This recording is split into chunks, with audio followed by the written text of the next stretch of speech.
Tonight, Geoff Johns figures out that if he wants to cash his paycheck, he actually needs to write a book every once in a while. Green Lantern New Guardians has Kyle Rayner not only save an entire planet, but kill an entire planet all in one issue. And the most high-flying adventure to happen in Batwoman this week is an 80-year-old hit her with his car. Stunning. All that and more tonight on the Not-So-New 52.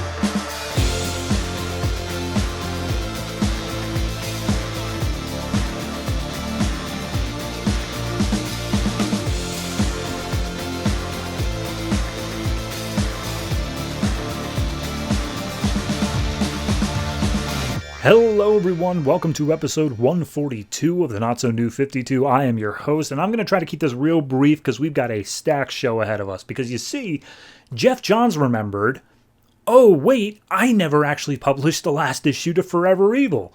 Whoopsie. So he decided to do that this week, and then all the comics that were waiting on the final issue of Forever Evil to drop, because, you know, it kind of had some universe-shaking revelations in it, decided, oh, okay, we can also drop now. So this week, not only do we have a double-length issue of Forever Evil, we also have Justice League, which was delayed by a full month, Justice League of America, which was delayed by a full month, and then on top of that, everything else that was just supposed to come out this month. Next month, we've also got Nightwing and Suicide Squad, which we're waiting on Forever Evil 7 as well, but luckily they decided, well, putting it all on this week would be too much. So yeah, like I said, stacked week, and I will get to that. But speaking of stacks real quick, I actually was told by someone who had not watched the show before, tuned into an episode of the video version, and they asked, hey, what's up with the stacks of comics on the desk? And I realized it's been about 100 episodes since I explained that, so I may as well explain it here, because why not? It's set dressing. Pretty simple. I use it to show that there are a lot of books.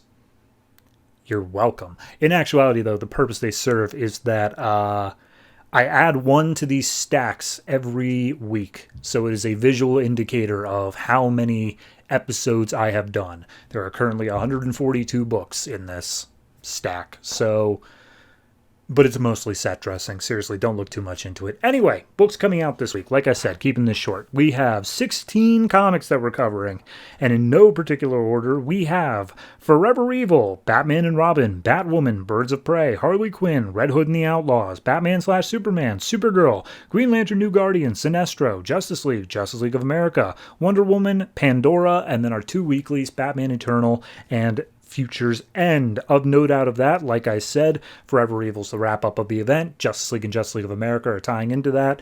And then Batman/Superman is the next part of Superman Doomed. So those are the big event things. I don't think there's anything else that's really worth noting out of that, but you're going to have to watch the whole show to find out if I was correct. But either way, I've wasted enough time. Let's jump right on into Forever Evil.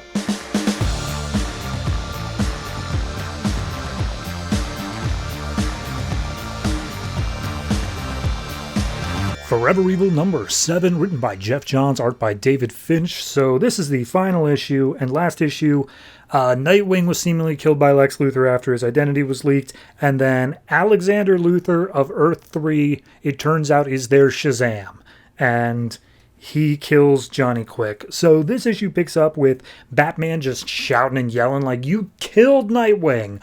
What is wrong with you, Lex? And he keeps on laying into him, and Lex uses some part of his suit to, like, jolt Batman off, and he's like, look, I fed him a pill or something that paralyzed his heart to stop the bomb from going off, and I can revive him if I give him adrenaline right now. You cool with that? And Batman's like, all right, yeah, fine, go ahead. So he ends up reviving Dick Grayson. Dick and Batman hug, and Lex is like, that's interesting, you're really close to that kid for some reason. And then Bizarro gives Lex a hug as well. So there's a little brief section here where we see Alexander Luthor looking at Black Manta and Captain Colt, and he's like, hey, do either of you guys have powers? And they're like, no. He's like, well, you're useless to me. And he just zooms out of the watchtower. So back with the heroes, if you can call them that, Cyborg comes in, and he's like, hey guys, for anybody who hasn't been reading all the tie-in comics, I'm here to basically wrap up the plot. So, yeah, what's up? How's it going?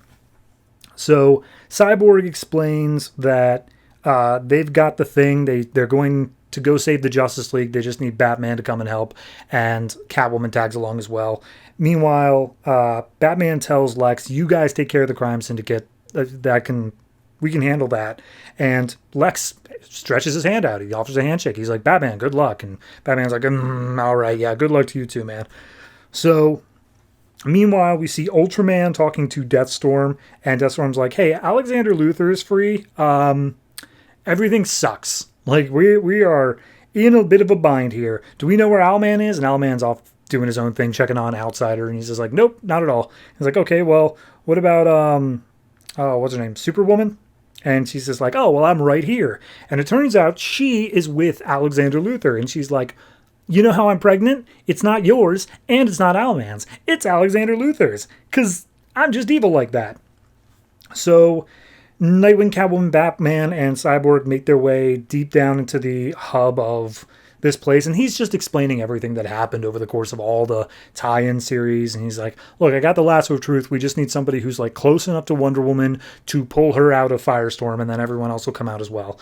So they go down to where Firestorm's being held, and Batman's like, I can do it. I'm close enough. So Ultraman's currently fighting against, it's Alexander Luthor, but he's known as Mazas, which is just Shazam backwards.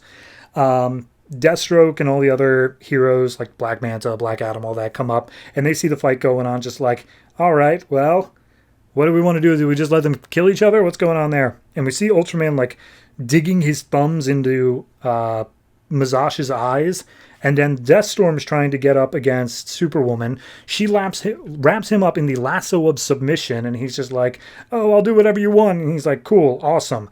I want you to die for my lover. And then Alexander Luthor comes over, and apparently his power set is not based off the gods. It is based off of absorbing the powers of people he kills. So when he killed Johnny Quick, he got really, really fast. And now that he is killing Deathstorm, he now has the ability to do all that nuclear stuff that Deathstorm can do. So he's like, okay, I'm literally God now. So that's sweet. So back down with Firestorm, Batman's trying to get Wonder Woman out of the thing. Meanwhile, Dick Grayson gets jumped by Owlman, who's like, Dick, come with me. We can have a whole thing going on. So Owlman, I mean, this is scattered around a little bit here, but Owlman basically explains, like, I am not with the crime syndicate anymore. They're all stupid idiots who are wrapped up in their own stuff. I lost my Alfred, so I want you to work with me. Dick Grayson, will you be my sidekick? And he's just like, no, clearly not. That's stupid. So at that point, we cut back over to the fight between Alexander Luthor and like the team of villains. Black Manta tries stabbing him with Aquaman's trident. Captain Cold tries doing some stuff, and they're trying to explain to Lex like what his power set is, and that he had to say like the special word, and there was a bolt of lightning. So Lex turns over to Black Adam, and he's like, "Hey, this sounds like your sort of thing. I need you involved in that." But then Alexander comes over, attacks Lex, to which Bizarro jumps in and starts defending Lex. He does a pretty decent job, but all in all, Alexander's just way too much stronger, and he looks at Bizarro and he's like, you have powers, I want them. So he plunges his fist into Bizarro's chest, killing him and taking his powers. And as Bizarro's dying out on the field, Lex comes over, he's super upset. He's like, no, we can fix you. Just let me get you back to the lab. And Bizarro's like, yeah, that's not gonna work out, man. I'm dying. Me sorry. Me wish that, and then he like trails off and dies. And Captain Cold's like, Lex, he's dead. Leave him alone. He's just a monster. And Lex turns and looks, and he's like, yeah, but he was my monster. So at this point, Ultraman's just like, all right, I need to find some kryptonite. I'm not taking another beating like that. Meanwhile, Lex is telling Black Adam, you got to get up there, say the magic word, maybe that can transform him back. And Black Adam, whose jaw is still broken, is like, I need some help. And so Sinestro says, I can make him a construct that'll let him talk for a while. So they work on that. Meanwhile, the Sinestro goes up, tries to distract him. They use a lightning rod, which was apparently gotten in the last issue. I don't recall that at all, but they jam it into Mazash's body, and then Black Adam says the magic word. He says Shazam, which ends up hitting Alexander Luthor, but it does nothing. And he's like, is that the best you can do? So At that point, he realizes this was Lex's plan. He comes down and just starts beating the crap out of Lex. And he's like, I know you're me. I know that we're the same person from different universes. I see that look in your eye, but like, I'm stronger than you. I am more powerful than you. I'm better than you in every way. And Lex is like, you're probably right, except I'm smarter than you. And he says, also, me and you sound the exact same. So he grabs hold of the lightning rod and says, Mazas, which then retransforms Alexander Luthor back into a mortal. And Lex is just like, oh, you may be strong and powerful and all that, but don't ever think you're better. And he goes to kill Alexander Luthor, which I think he manages to, because the lightning rod's still jammed in his chest. But before he can do so, Ultraman comes up and smashes a tree on the back of Lex Luthor. And Lex is like, but I figured out your weakness too. You're weak to sunlight. So he blasts Ultraman with a solar ray, but Ultraman just like sidesteps it. He's like, dude, I'm not playing around here. I need kryptonite, and I can feel you got some on you. So he comes up, he starts punching away at Lex, but then before the fight can continue on, we see, I believe it's Sinestro and Black Adam, but like it doesn't look like them. Regardless, they push the moon out of the way of the sun, eventually giving way to sunlight, and that knocks out Ultraman. Meanwhile, Batman pulls out all the heroes from Firestorm, so they're free to help as well.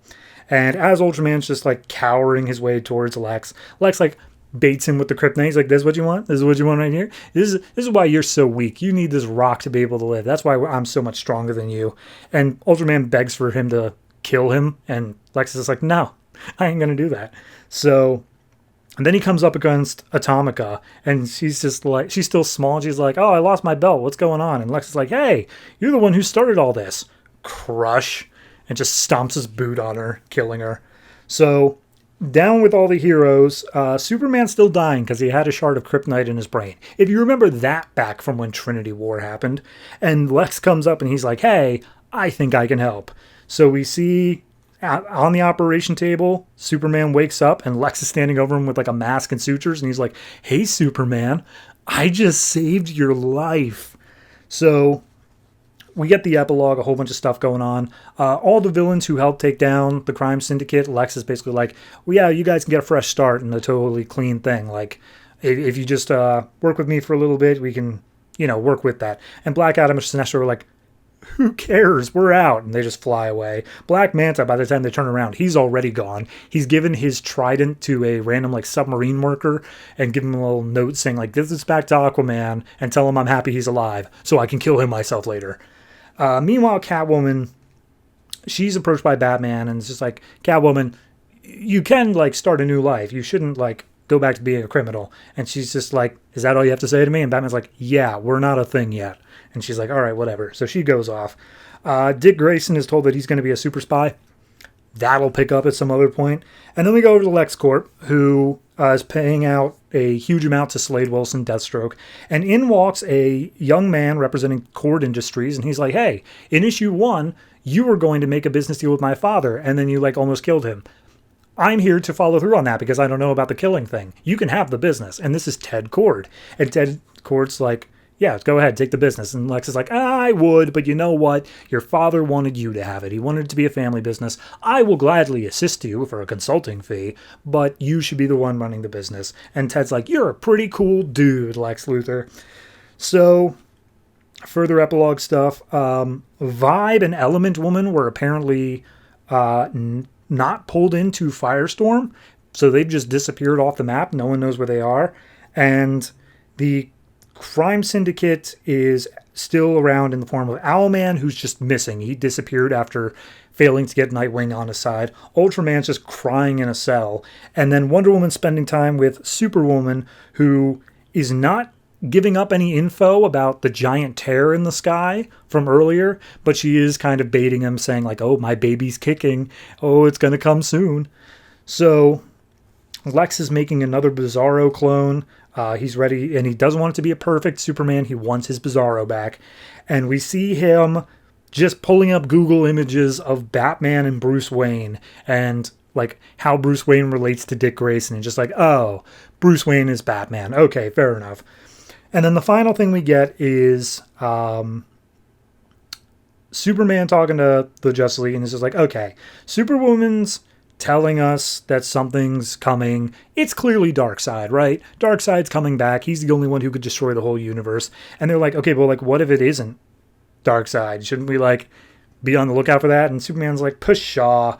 It's just Darkseid. We don't need to worry. And then a few other pages show the remains of Earth 3 and a voice saying, you've consumed all the power from this universe, but I will find you another universe to consume, the Anti-Monitor. And then the Anti-Monitor is there, and he says, Darkseid shall be mine. So, Darkseid War eventually, yay. All right, so here's the thing. This was heavily delayed. It took some time to get out. I'm happy it came out. It's a double-sized issue. I don't know how to, like, it's exactly what I expected it to be, you know? Like, I knew going into this that there was the ending of it. I did like the Alexander Luthor stuff going in. That was kind of the big surprise of last issue. The Dick Grayson stuff, I felt like should have been a bigger deal, but they did spend a few pages on it at the very least. Again, it's one of those things where I've been priming for this issue for months now, and it missed its mark timing-wise, but it's fine. It's a good issue. Like, it's a good wrap-up to the event. If you didn't know this was delayed, then yeah, you'd be able to sit down, read this all in one sitting, and say, that was pretty good. So, I don't know how I feel about Lex being the one who's responsible for saving Superman directly.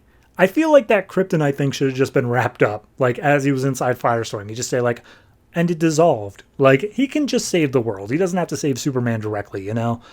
Beyond that, I'd say this is probably, I'll give it, like, an 8. It's a solid issue. It's not, I'm not going to say it's not. It's very well written, and it does a whole bunch of cool things, but, like, I'm just happy it finally happened, you know?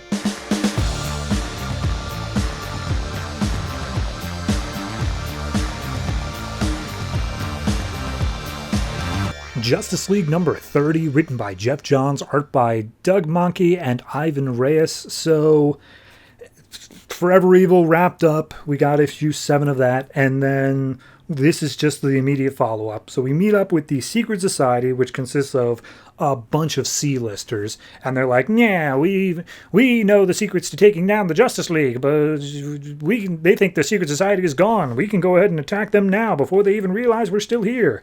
And then the wall busts down, and in comes Lex Luthor, Batman, Wonder Woman, Captain Cold, Aquaman, Cyborg, and Shazam. And they're like, yeah, we already know about you, and we're going to take you out. So then we get to 4 days earlier, and all the headlines on all the papers and all the tabloids and everything else says Lex Luthor saved the world. And we see at the Daily Planet, everyone's like standing around pissed off until someone finally asks, like, what's so bad about Lex Luthor? And he gets a bunch of papers thrown at him. Clark is on the phone talking to Bruce, basically saying, like, everyone in the world is talking about Lex, and almost all of it is positive, and I hate that. I can always hear it because my super stuff, and I'm tuned into hearing the words Lex Luthor and, like, listening for that. And Bruce is like, look, I get it. Even my board of directors is saying maybe we should do, like, a co-development thing with LexCorp. It sucks. And on TV, Lex is saying, like, oh, well, you know, I'm happy to have saved Superman's life, because I definitely did that, but he saved us so many times that it only felt fair. And we just continue seeing him, like, prod out, saying, like, oh, I'm going to continue being a hero, because I've always been a hero, regardless of what anybody thinks of me, and blah, blah, blah. And as this interview is going on, we cut over to a mysterious group of people who is the Doom Patrol. It's the Doom Patrol, but we aren't told that yet. And they say, like, oh, well, Lex says the Justice League isn't responsible for Forever Evil, and that's when the Doom Patrol says, like hell it isn't. So we'll see what happens to them later. Meanwhile, Wonder Woman's fighting against Metallo, and it looks like it's just a general fight sort of thing.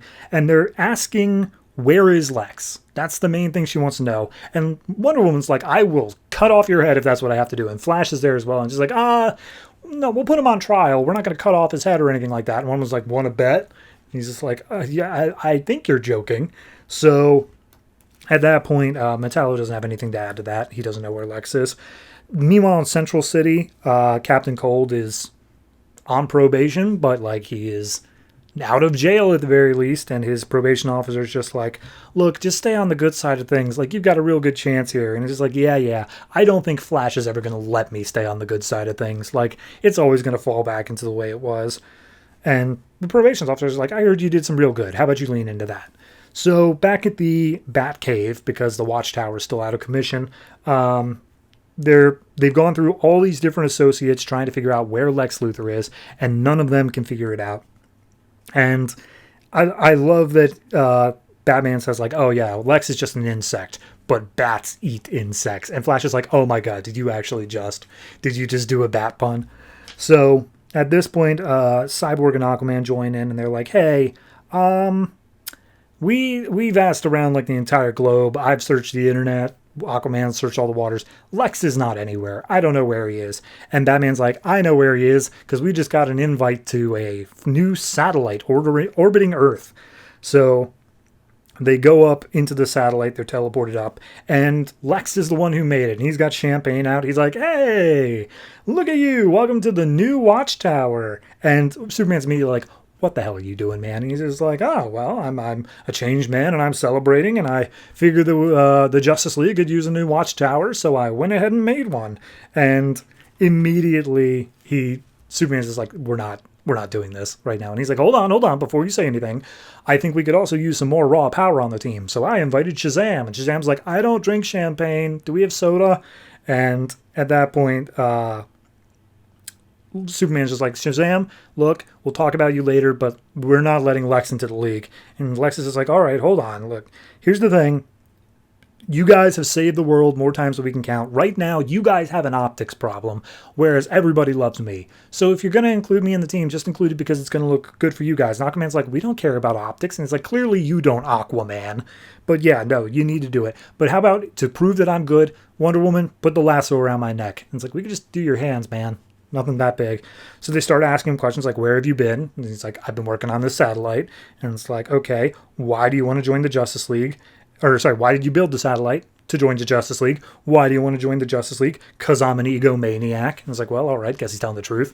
And he basically lays down there saying like, yeah, right now I'm being viewed as the world's savior. I like that. I'd like to continue doing that. And I'm willing to do that the proper way of like doing good for the world. So yeah, that's that. And also, I used to think Superman was the greatest danger to humanity, but clearly, whatever it is that destroyed Earth 3, that's something we need to be worried about, and I want to fight against it.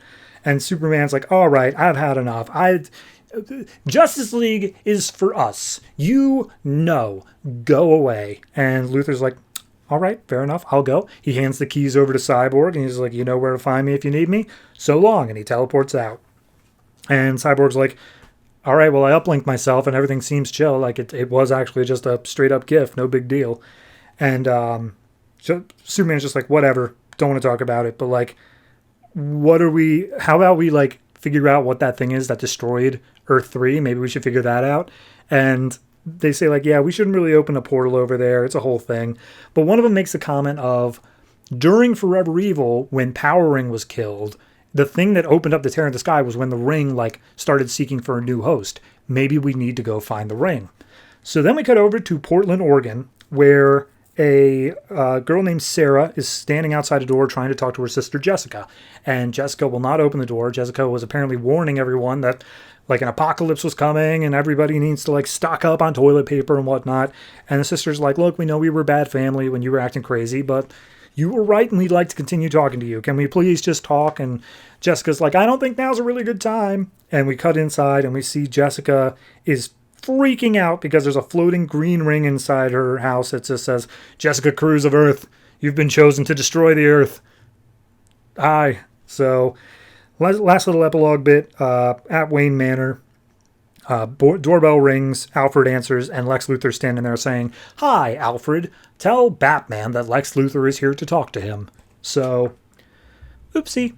Yeah, that was a thing at the end of Forever Evil 7. I thought this was solid. I think that, you know, it's setting up the new status quo. Lex Luthor is part of the Justice League. Whether or not he actually is technically, obviously this arc is going to be dealing with the idea that he wants to be, and he has decent enough reasoning to be. So, obviously, I'm super pumped for Jessica Cruz being Power Ring. I know how that all shakes out by the time Rebirth comes around, so I'm hyped to see it here. It's solid issue all around. I'll go ahead and give it a solid... I'll give it an 8. It's close to a 7.5, but I think some of just like the one-liners that they throw out are solid enough that I really think this one's a nice solid 8. So looking forward to seeing the continuation of Injustice League.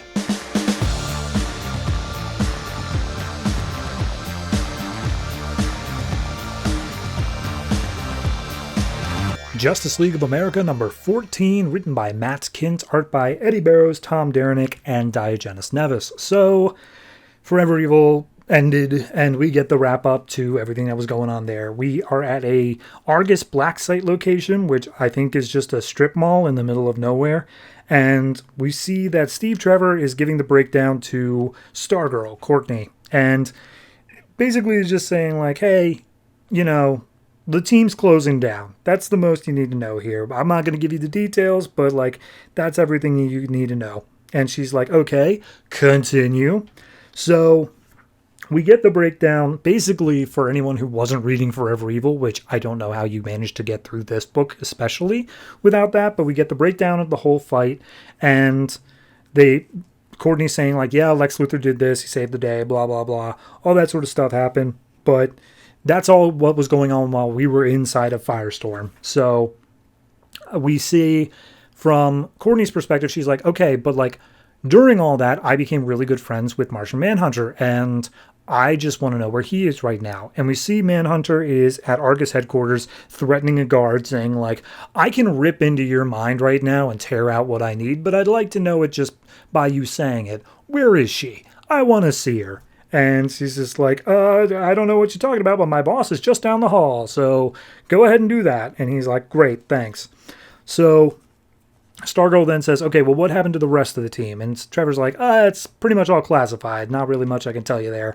And Stargirl's like, he thinks he could talk down to me because I'm a teenager, but like, I have done more in the past few days than like most people do their entire lifetime. So yeah, I just want to hear it. So...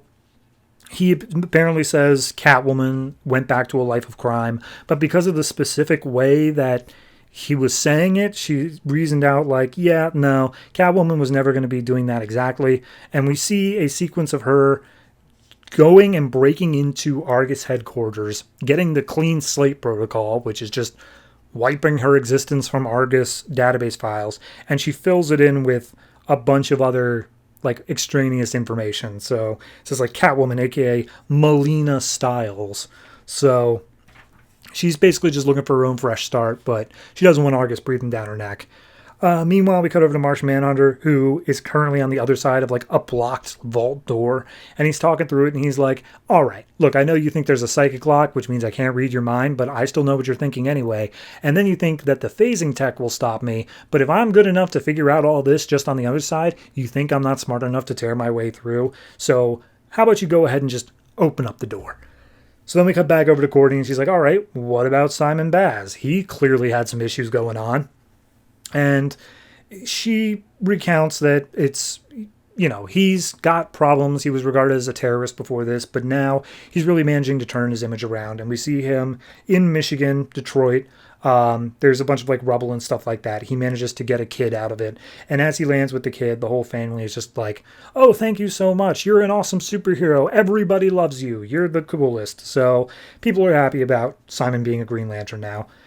Green Arrow, despite not officially being part of the team, Trevor's just like, look, he's doing some stuff, but like, I don't know if it's going to work. And we see back over where Green Lantern is, Arrow comes up and he's like, hey, Green Lantern, I was thinking, they want to shut down the team, Justice League of America. Let's just make a new team. Screw them. We don't need their oversight. We can just be a team that's doing cool stuff together. And we can start small, like street level stuff, hard traveling heroes. But then like we can go up to bigger threats like space and whatnot. And Green Lantern's like, bro, no, I really don't want to do that. Also, I'm picking up another Green Lantern thing, a power ring going on, so I need to go deal with that. Bye. And Green Arrow's like, all right, thanks anyway, jerk. So Martian Manhunter busts through the vault wall, and he's like, look, do whatever you guys think you're going to be able to do, but it's not going to matter. I am going to get the information I need.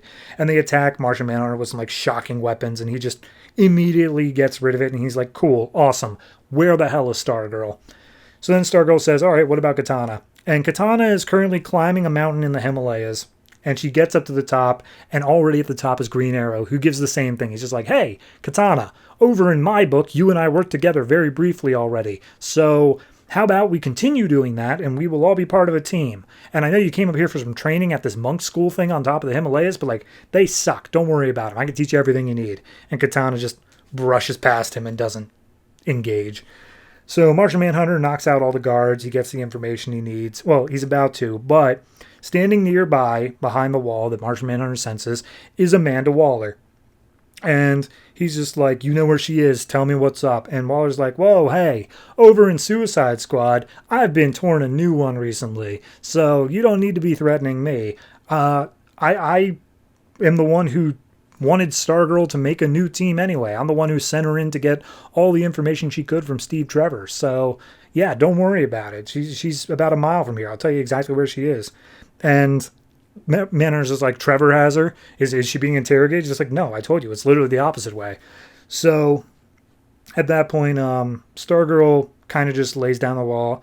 And, I guess Trevor starts off. He's just like, look, hey, I know what you're looking for me. I'm not an idiot. I know you're looking for this information. That's why I'm giving it up pretty readily here. But, like, the team is not going to be a thing under the government.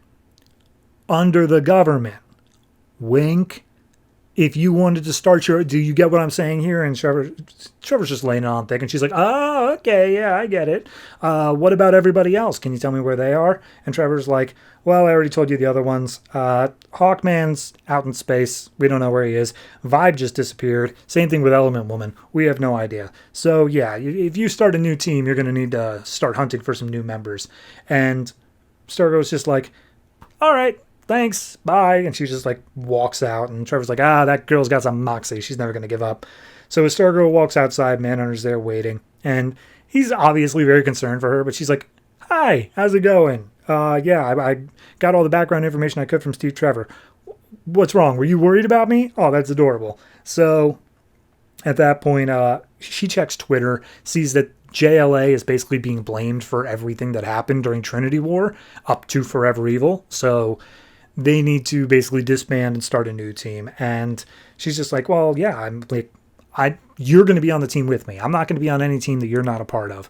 So they're flying away, and Courtney reflects on everything that she's been through over the past arc. And she's like, yeah, that was a lot. And I've still got a lot more to deal with. But sharing a mind with John and all that, I realized that we all have been through a lot. We all have our scars, and that's nothing to be ashamed of. But growing closer to him, it really feels like a family. So they fly off, and they're happy about that. To be continued in Justice League United, which has already been going on for 2 months because of the delays for this book. So, yeah, it's a fine issue. It's okay. I do think it's a bit weird where there's a part in here where Trevor is, like, saying that he's not giving any information for Simon, Katana, and Green Arrow, and then he just immediately turns around and says, okay, here's the information for Simon, Katana, and Green Arrow. Like, I don't know what the point of that was. Just a weird structural thing. Beyond that, I would like to have seen Green Arrow, like, struggle to make the team again, because with Justice League United already being out, he's just there. He's just already on the team. It's not even a thing where, like, he was trying to, like, struggling to join the team or make a team. He's just on the team already. So a bit of a weird bridge there, but not the worst thing. All in all, I'd say it's probably... I'd probably just give it like a flat 7. It's a decent enough ending. It does feel a bit disjointed from the rest of the arc that was going on, but if you're going to wrap up after an event, it's going to be a little disjointed. You got to just take it on its own, right? And I think it did a decent job of saying, yeah, of course the JLA's disbanded, but we at least gave a little bit of closure to everybody that we needed to.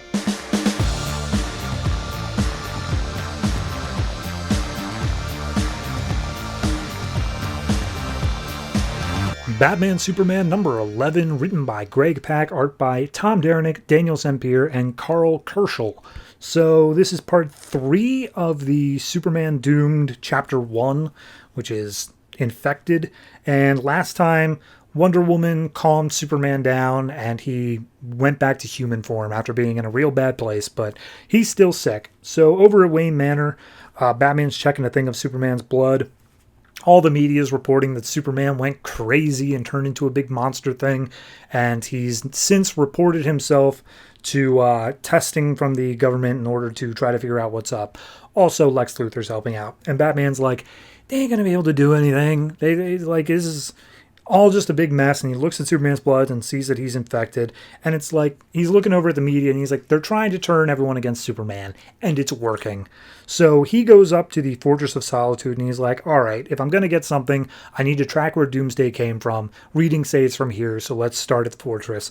And he walks up and Krypto's just like chilling outside the fortress, but he's not doing so hot. He seems a little bit sick, and he's like, all right, that's an issue. Batman gets the key out. He's about to walk in when Wonder Woman and Steel come in and just like, hey, we left Superman over with Lex Luthor. Like, Superman's still invulnerable, so he shouldn't be worried about that. We just need to focus on finding a cure. So they open up the doors, and Batman pulls Krypto inside, just being like, hey, he's got something going on with him. We need to, like, if it's the same thing that Superman's got, we got to be careful here. And Steel analyzes him and says, like, oh, he's got the same kind of cellular damage that I got when I fought against Doomsday, and all I had to do was put on a shiny new coat of armor, and I'm good. And Batman's like, okay, but he didn't fight Doomsday. The only thing he did was hang around Clark. Like, is that enough to cause that same level of cellular damage? That's concerning. So Batman goes around and he tracks where Doomsday came from, and they track it down to the Phantom Zone projector. And he's just like, okay, Wonder Woman, you have any idea how he got out? And he's like, no, but yeah, he popped out of the Phantom Zone. So at that point, Krypto bounces over to the Phantom Zone projector and just jumps in. Batman's like, oh, I'm going in with, clearly something's in there. Wonder Woman goes in too. Steel's about to follow suit, and Wonder Woman's like, whoa. This is like a Supermax prison. We need you on the other side to help get us out. And if anything goes wrong, you trap us in there. And he's like, I'm not going to trap the Trinity in the Phantom Zone. And she's like, that's what Superman would want. You definitely do it. Bye. So they all jump in. And Batman remarks, as they are all in there, that something feels wrong. The Phantom Zone is supposed to be like this. You're a ghost. You don't feel anything. But right now, his body is switching between freezing cold and burning hot. And something's not right about this place anymore. So they go around and they're like trying to figure out what's going on, when all of a sudden they hear a large cracking noise, and they go over to check it out, and they see Mongol and Non being the last person in Zod's little group of Kryptonians. And both of them are trying to hold together like a crack in the universe, and just like, okay, we need to go help them with that. So Wonder Woman rushes up, and immediately Mongol's just like, oh God, not this again. He's just like, no, we're here to help. So they go to close the rift. Batman calls over to Steel, being like, you got to shut down the portal. And he's like, no, I'm not going to do that. Like, I'm going to let you guys out. So Wonder Woman manages to shut the crack in space-time. And she's just like, hey, Non, where's Zod and Feora? Just like, I don't know. They disappeared at the same time Doomsday did. I don't know what's up. But Doomsday broke the goddamn sky, man. And that's when Mongol comes in, being like, woman, you dare tell Mongol what to do, and closing the crack in creation or whatever. And just, they start fighting. It's a whole thing. And then all of a sudden, when Mongol's got a grip around Batman's throat, Batman turns intangible. He's like, what? I don't know what's going on. When all of a sudden, through another portal, in comes Ghost Soldier, who was over in Action Comics, and he was a person who was attacking Superman, but now he's here and he's able to make things intangible. So he teleports away Wonder Woman, Krypto, and Batman to a different area of the Phantom Zone, just being like, all right, we're done with that. Batman goes to attack Ghost Soldier. Wonder Woman wraps him up in the lasso, just being like, okay, look, you attack Superman. We do talk to each other. We need to know why you're like helping us out now. And he's just like, look, I knew that my like group of baddies was going to unleash Doomsday, but I didn't think they were going to like kill millions of people and possibly end the world. So yeah, no, I'm on your guys' side now. I want to help make that right. And Wonder Woman's like, I don't know if my lasso works on ghosts, but he seems like he's telling the truth. So at that point, Krypto's also good with them and just like, all right, we'll trust him. So they go over a ridge and they come across this big machine that is causing these cracks in the world. And just like, all right, this is the crack where Doomsday came from. Is this like something your work did? And he's like, nah, this ain't us, man. Something's up. And Ghost Soldier gets scared, and Batman's like, oh, cool, even the ghosts are scared. That's great. So coming out from the crack comes a villain from Grant Morrison's Action Comics, Zadu, who is the Phantom King. He was the first person imprisoned in the Phantom Zone because he's like a Kryptonian serial killer. And Krypto goes in to attack him because they're old enemies. And Zadu's like, I got you now. And he blasts away Krypto. And so the whole gang's just trying to fight against Zadu. Ghost Soldier goes up and he's like, you think that you can fight me as a ghost? That's my whole shtick. So he like puts Ghost Soldier back in his flesh form, and he eventually ends up baiting Batman and Wonder Woman. He's like, oh, I heard that Superman was getting a little bit sick out there, wasn't he? And Batman's like, what do you know about that? And he's like, nothing, whatever. And Wonder Woman's like, hey, we need to beat Doomsday. What can you tell us about that? And he's like, oh, yeah, Doomsday. Yeah, I know all about that stuff. I was talking to the leader of the Tower, Ghost Soldier's thing, and they said they needed a weapon, so I gave him a weapon. That's what it was. And I was so happy when I found out they were targeting Superman, even better. So at that point, he found Doomsday was trapped in a corner of the, why am I blanking on the name? The Phantom Zone. That's it. I was going to say Ghost Sector. That's wrong. And so we free Doomsday, and then Doomsday manages to get out of the Phantom Zone because of this guy's like powers or whatnot. So Wonder Woman's like, we came in here for a cure. We got to figure out how to cure Superman. And he's just like, there's no such thing. He's dead already. So Wonder Woman goes in and charges. Meanwhile, before she can, Mongol comes in and just punches him in the face because Mongol doesn't have any allegiance, I guess. The portal starts freaking out. And on the other side, Steel watches as Non comes through. And he's just like, I may seem stupid, but I was just biding my time. I was waiting for the portal to open, and now I'm coming through. And Steel just hits him with his hammer and just like, no, you don't. And he knocks him back in through the portal. They throw back Mongol as well, who tries getting out. And then Wonder Woman, Ghost Soldier, Batman, and Krypto all come through. And they're like, Steel, kill the portal now. Do it. So he kills the portal. And then Batman's like, bro, you left your comm on. We could hear the computers giving you warnings 10 minutes ago. What the hell, man? We told you to kill it if things got bad. And he's like, yeah, well, I guess I just had hope, like Superman would. And just like, all right, yeah, fine. But turns out that Wonder Woman managed to get the lasso around Zadu, and they pulled him back into the real world. So that's happening. I'll be honest, this one felt like a little bit more of a mess than the other ones so far. Because it's just like, obviously, following the path that Doomsday came from, that's fine. I don't have a problem with that. It's once they got into the Phantom Zone and they started throwing out all this stuff of like, oh, the Ghost Soldier and the Tower and Zadu and like everything's all connected here and on big anti-Superman conspiracy. And I'm like, couldn't it just be that Doomsday's so strong he just got out?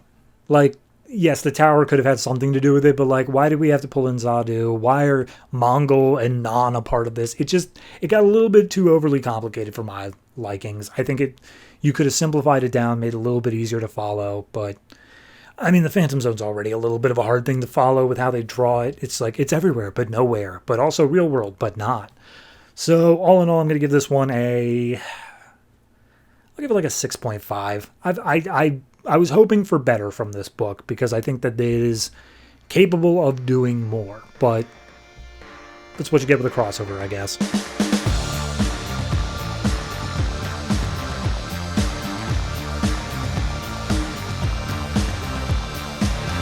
Batman and Robin, number 31, written by Peter Tomasi, art by Doug Mahnke. So, last issue was Batman teaming up with Wonder Woman, trying to get Ra's al Ghul. This issue, it's Frankenstein. So, we pick up in the Yellow Sea, somewhere in China, or, somewhere around that area. And we see two ice fishers trying to catch some fish when all of a sudden the Bat Sub comes out of the ice right where they were sitting. And we see hours later, Batman's just hiking through the Himalayas with Titus at his side, and they reach a peak, and they're like, wait a minute, hold on, that's not right. And they look over at the peak and see that Nanda Parbat is gone. And I gotta say, this issue might have some of the most, see this issues I've ever seen in a comic. This is all referencing Justice League Dark and what was going on in Forever Evil for them. So that was Forever Evil Blight, I believe. But yeah, Nanda Parbat just disappeared.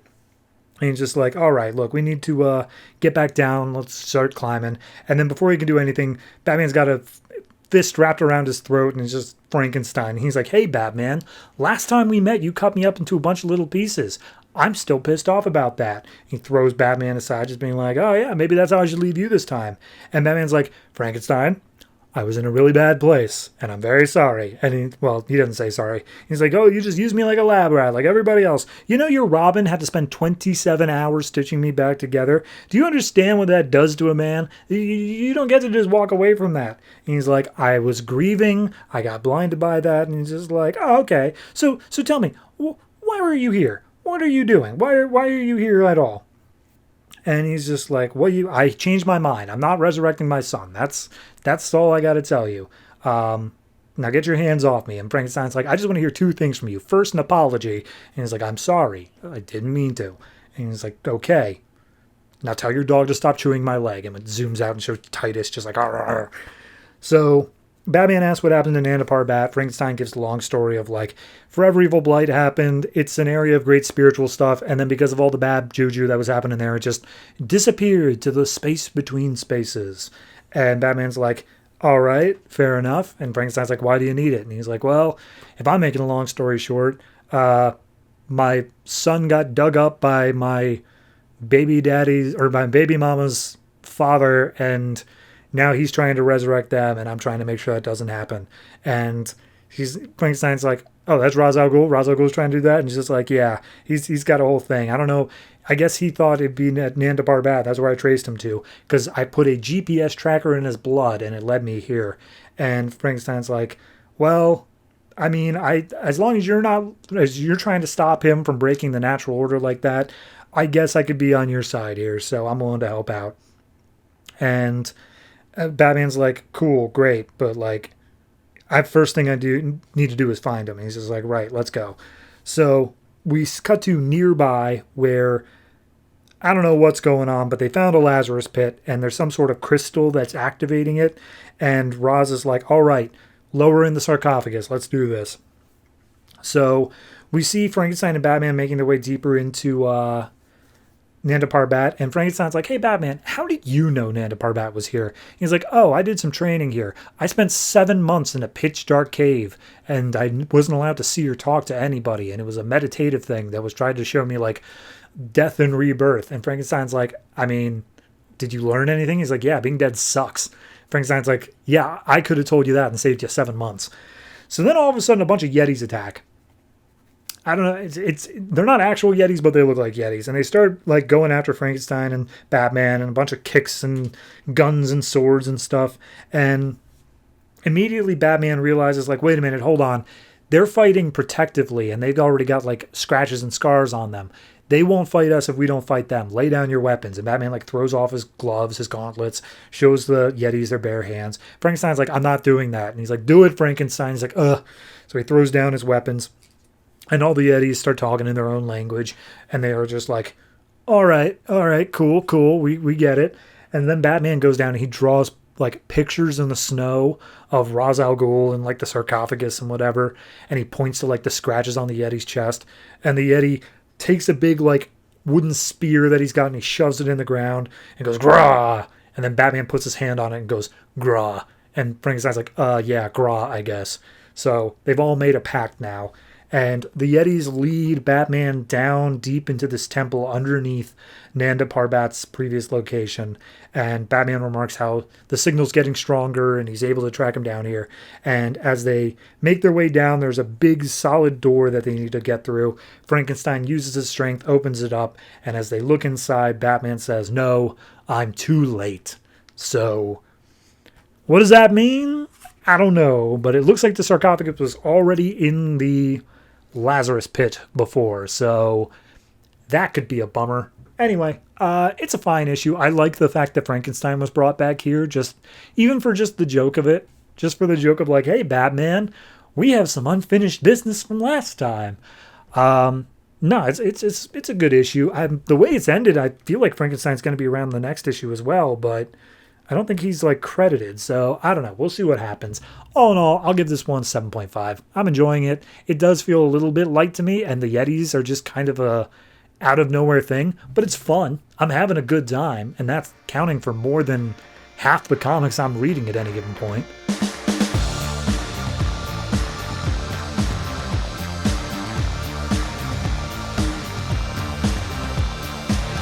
Batwoman number 31, written by Marc Andreyko, art by Jeremy Haun. So last issue, all the pieces of the paintings were assembled, all the clues were gathered, and we know where the treasure was buried, some sort of statue. So we pick up in 1929, where the guy who stole the money from Grantham is welding it inside of a statue, and he's like, oh yeah, this guy likes to play games with people's lives, so I'll show him a game, all right? Yeah. So inside of this statue for the guy, Batwoman's just keeping watch over it for a couple nights, seeing when Wolf Spider's eventually going to show. She's on the phone with Bet, and Bet's keeping an eye on the old guy back at home, and they're just like, yeah, nobody's making any moves. It's been like a couple nights, but like maybe they didn't solve it. We don't know what's going on. And then as they're saying so, Batwoman sees something going on, and so they're ready to jump. So I'm going to cut back to 36 hours prior, and Maggie is, of course, in the middle of trying to deal with this idea that her husband's seeking for full custody of their daughter, and they're waiting outside a courthouse for this superstar lawyer to come out, Mr. Matthews. And as Maggie's pacing, Kate calms her down, and then the lawyer comes out, and she starts chasing him down the hall. She's like, oh, Mr. Matthews, wait up, wait up. So she runs down the courthouse steps trying to get this guy. Meanwhile, there's a press meeting going on the other side of the steps that Kate pays attention to, and it is Miss Mitternacht, who is Nocturna. And it turns out her trial went to court after she was being held in Arkham during the Wolf Spider thing. She had a chance to escape, and she's like, but I was totally innocent, and I knew that would happen, so I didn't escape, and I stayed put, and now I know that the jury has found me innocent of not killing my husband. So there. That's all that needs saying. So she goes away, and Kate's just kind of entranced for a second. She's like, wow, something's going on there. And then Maggie manages to get her attention saying like, hey, Kate, come here. I got Mr. Matthews. And Matthews is like, hey, look, I get your case and all that. It's a tough one, but like, I just genuinely cannot bring on any new clients right now. And Kate is just immediately like, look, you're a lawyer who specializes in gay custody battles. We're gay. We have a custody issue. We want to hire you. And he's like, I get it. 100% I do. But I just can't, like, I would be distracted. I would have too much other casework going on. And Kate's like, I'll pay you double your normal rate. And both Maggie and the Mr. Matthews are like, I'm sorry, what? She's like, you heard me, I'll do it. Also, what's your favorite charity? I'll make a sizable donation in your name. And he's just like, okay, yeah, fine. I'll help you out. Just send me the paperwork and I'll take a look over it as best I can. But like, I gotta go. So he runs off and Maggie's like, you didn't have to do that. And Kate's like, yeah, I did. So cut back to now. Wolf Spider's managed to show up on the scene. He's going to break into the statue. And he's called up the old guy saying like, hey, I'm doing this now. Get over here. And the old guy gets in his car and Bet sees this is happening. So it's like, all right, this is it. It's going down. So the old guy says, hey, wait until I get there. I want, like, this is my family we're talking about. I definitely want to see this. And he's like, yeah, totally. And then Wolf Spider starts cutting his way in anyway. So Batwoman comes up saying, like, that's destruction of property. I'm going to have to take you in. And Wolf Spider's like, oh, how many times must we do this dance? So Batwoman hits him with a few batarangs. He catches a couple and tosses them back at her, and she just dodges out of the way. He literally flips away. He gets a rope and just starts trying to swing away. Batwoman learns better, pulls him back down to earth. He does some cool flips and stuff. It's a whole battle. And then finally at a certain point, she manages to knock him off with a concussive grenade that she shoots with a crossbow. And so he's down on the ground. He's out for the count. And then the old dude, who's like 80, just comes speeding up in his car and just runs into Batwoman. And Wolf Spider's like, all right, I'll take what I can get. So he manages to hit the statue. He sees the like pot of treasure pops out of it, and he's like, it's mine, finally, I won. And then as he hit the statue with his car, it starts to tumble down and crushes him underneath of it. And as he's like clinging to life, Batwoman's like, hold on, I'll get you out of there. Wolf Spider, help me out. And Wolf Spider's like, no. And he grabs up the treasure and leaves. And she's just like, all right, fine, whatever. And the guy's not going to be able to survive. He's like, it's too late for me. Just hold my hand. I don't want to die alone. And then he dies. And cops start showing up, and Batwoman's like, all right, gotta bail. So we see sometime later, she's out to dinner with Bet. And Bet's just like, okay, so this guy was pissed off that a dude was being rich. And so he took his money and then just hid it. Like, why didn't he spend it on like a charity or something? And just be like, well, he's a crazy artist, you know. Also, they're all like gold coins, like specially made. It's really hard to pawn that stuff. And Kate has made the FBI aware of this, so there's no way that Wolf Spider's going to be able to pawn it either. So she just has a single one that she managed to pick up off the ground. And she's like, I think I'm going to turn it into a nice little brooch.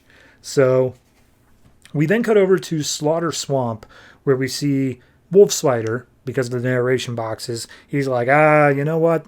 This was too much, and I'm not going to be able to pawn these, so this is enough bad mojo in my life. And he tosses the coins into Slaughter Swamp, where we see a crack in the ground start to open up.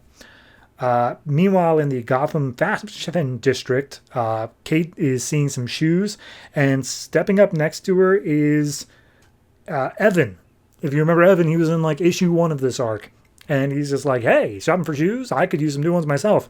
And we look down at his shoes, and they're all muddy and gross looking. The same pair of shoes that we saw walking in Slaughter Swamp. Evan's Wolf Spider. It's not directly said, but yeah, that's the case. So she says, another time, I gotta go do stuff. And she hops on the phone with Maggie. Maggie's like, hey, the dude said he'd take the case. Like, thank you so much. You did great. And she's like, oh, yeah, no problem. Hey, I got to go, by the way. I've got an appointment. And we see that Kate has returned to her therapist, and she's finally going to get some help. So, yeah, it's been a long, kind of like meandering arc, I'll say. But I think it ended well enough. It didn't really end with any sort of bang, though. That's the thing, is that I don't feel like there was a real moral to this. I don't feel like there was even like a theme of wealth inequality or anything like that. It was just like stupid superhero fun, where it's like, yeah, there's some treasure hidden. There's a bad guy and a good guy, and they want to both get it. It's Indiana Jones sort of thing. But like, not as cool. So all in all, it wasn't a bad arc. As much as I am kind of dissing it, it wasn't bad. It's just very basic. So I'm going to give this one, wrapping it up, I'd say a 7. I think the last issue was a little bit stronger than the other ones. Just in terms of it's forwarding the Maggie stuff a little bit. It's making Kate grows a character, getting some therapy and all that. And, of course, we get the reveal of who was Wolf Spider. This random dude from 6 issues ago. So that's cool. But, yeah, definitely not fantastic. But 7's where it lands.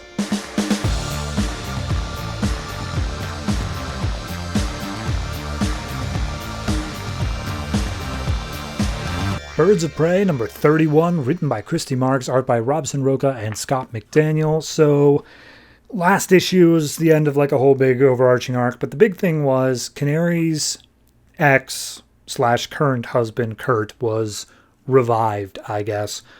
So this issue picks up with a guy named Axton, who is taking over the drug trade through the Gotham port, and he's like, y'all are going to listen to me now. And all these other people are like, who the hell are you? Why would we listen to you? We don't care about you at all. And then this dude manages to like teleport around like 17 times in just a few seconds and starts stabbing all these other people here. And he's just like, because I can do this, I can kill you faster than you can blink. So you better not blink. And he's just like, all right, cool. You're the new boss. Like, we'll listen to you, Jesus. And he asks like, all right, is there anybody else standing in my way of taking this over? And it's just like, the police. Commissioner Gordon's kind of a dick, and he's just like, well, I'll deal with Gordon. So he then just teleports out. We then cut over to Gotham Police Headquarters, where they're about to go interrogate a guy who's been in their police custody this whole time, and he's going to be able to give some informants on the drugs coming in through Gotham Port. But as they get into the room that's been heavily guarded, he's already dead, and written in blood on the wall is Gordon is next, signed Axton. He signs his damn name. So Gordon looks at it, he's like, who the hell's Axton? So we go over to Mother Eve's barge, which is where Kurt is waking up. And Dinah's walking in saying like, hey, you've been out for a while, but like, here you go. Here's some food. I'm happy to see you awake. And he's like, do I know you? And she's like, I'm Canary. Do you not remember me? And he's like, no. And he just falls asleep again. And he's like, oh, that's fine. That's fine. I'm not totally heartbroken right now. So Meanwhile, we cut over to a diner where Gordon's talking to an old friend of his from the force named Ed, and Ed's just like, what's going on? Just being like, it's this whole, I've had informants murdered left and right. Like, some of them in safe houses. I had one murdered in a safe room. Like, I don't know how I'm supposed to do this. There's a superhuman killer out on the loose, because there's no way that they should have been able to bust in there.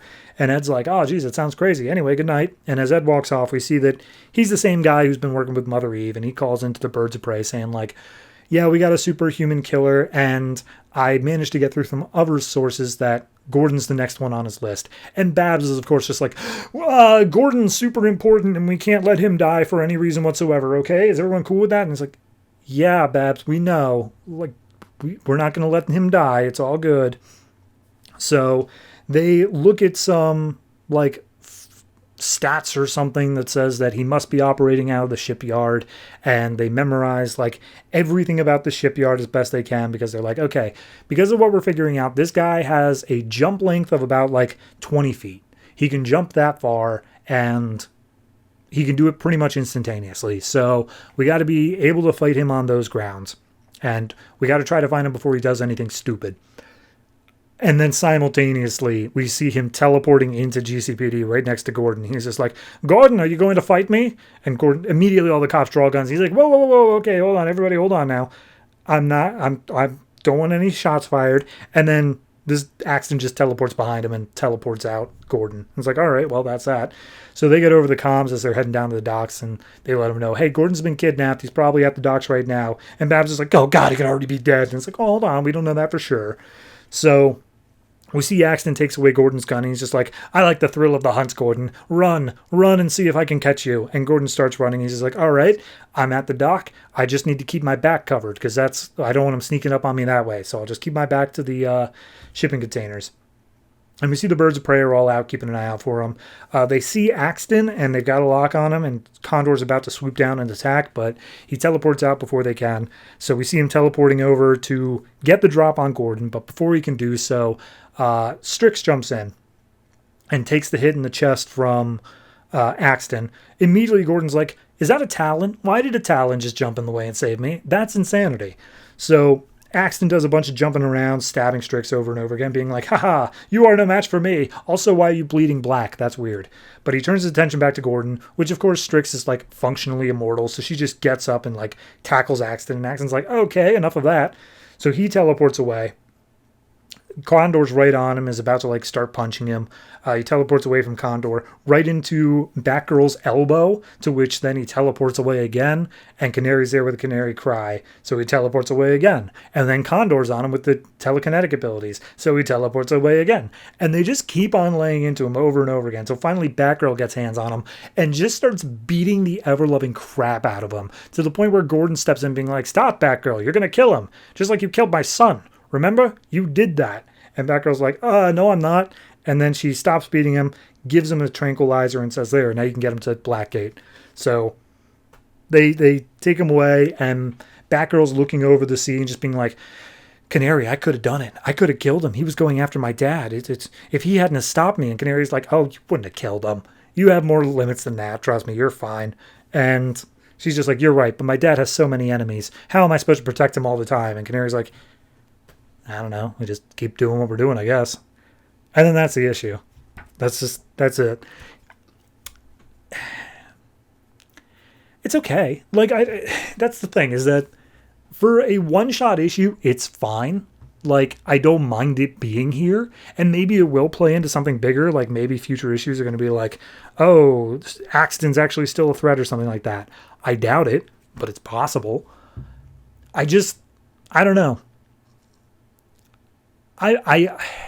I'm not a huge fan of one-shots, I guess, is the biggest thing. I like there being a bit more build-up, a bit more like, okay, unless you're just having fun with it. But, like, this one didn't even have, like, anything to it. We hit the end of it, and the whole thing was like, oh, Jim Gordon has so many enemies. How are we supposed to, like, keep him safe? And they even specifically put in the little note saying, like, by the way, this takes place before Batman Eternal, where Jim Gordon is, like, fired. So maybe it's trying to like lead into that. I don't know. It just felt weird. I think that's the main thing, is after the long sort of soap opera kind of one event flowing into another that we've had for so long, having this be just a complete standalone one-shot thing just felt really strange to me. So yeah, I'm going to give this one like a 6.5. I'm not too hot on it, but it's not like a bad issue. It's just weird placement here, I guess, is the biggest thing.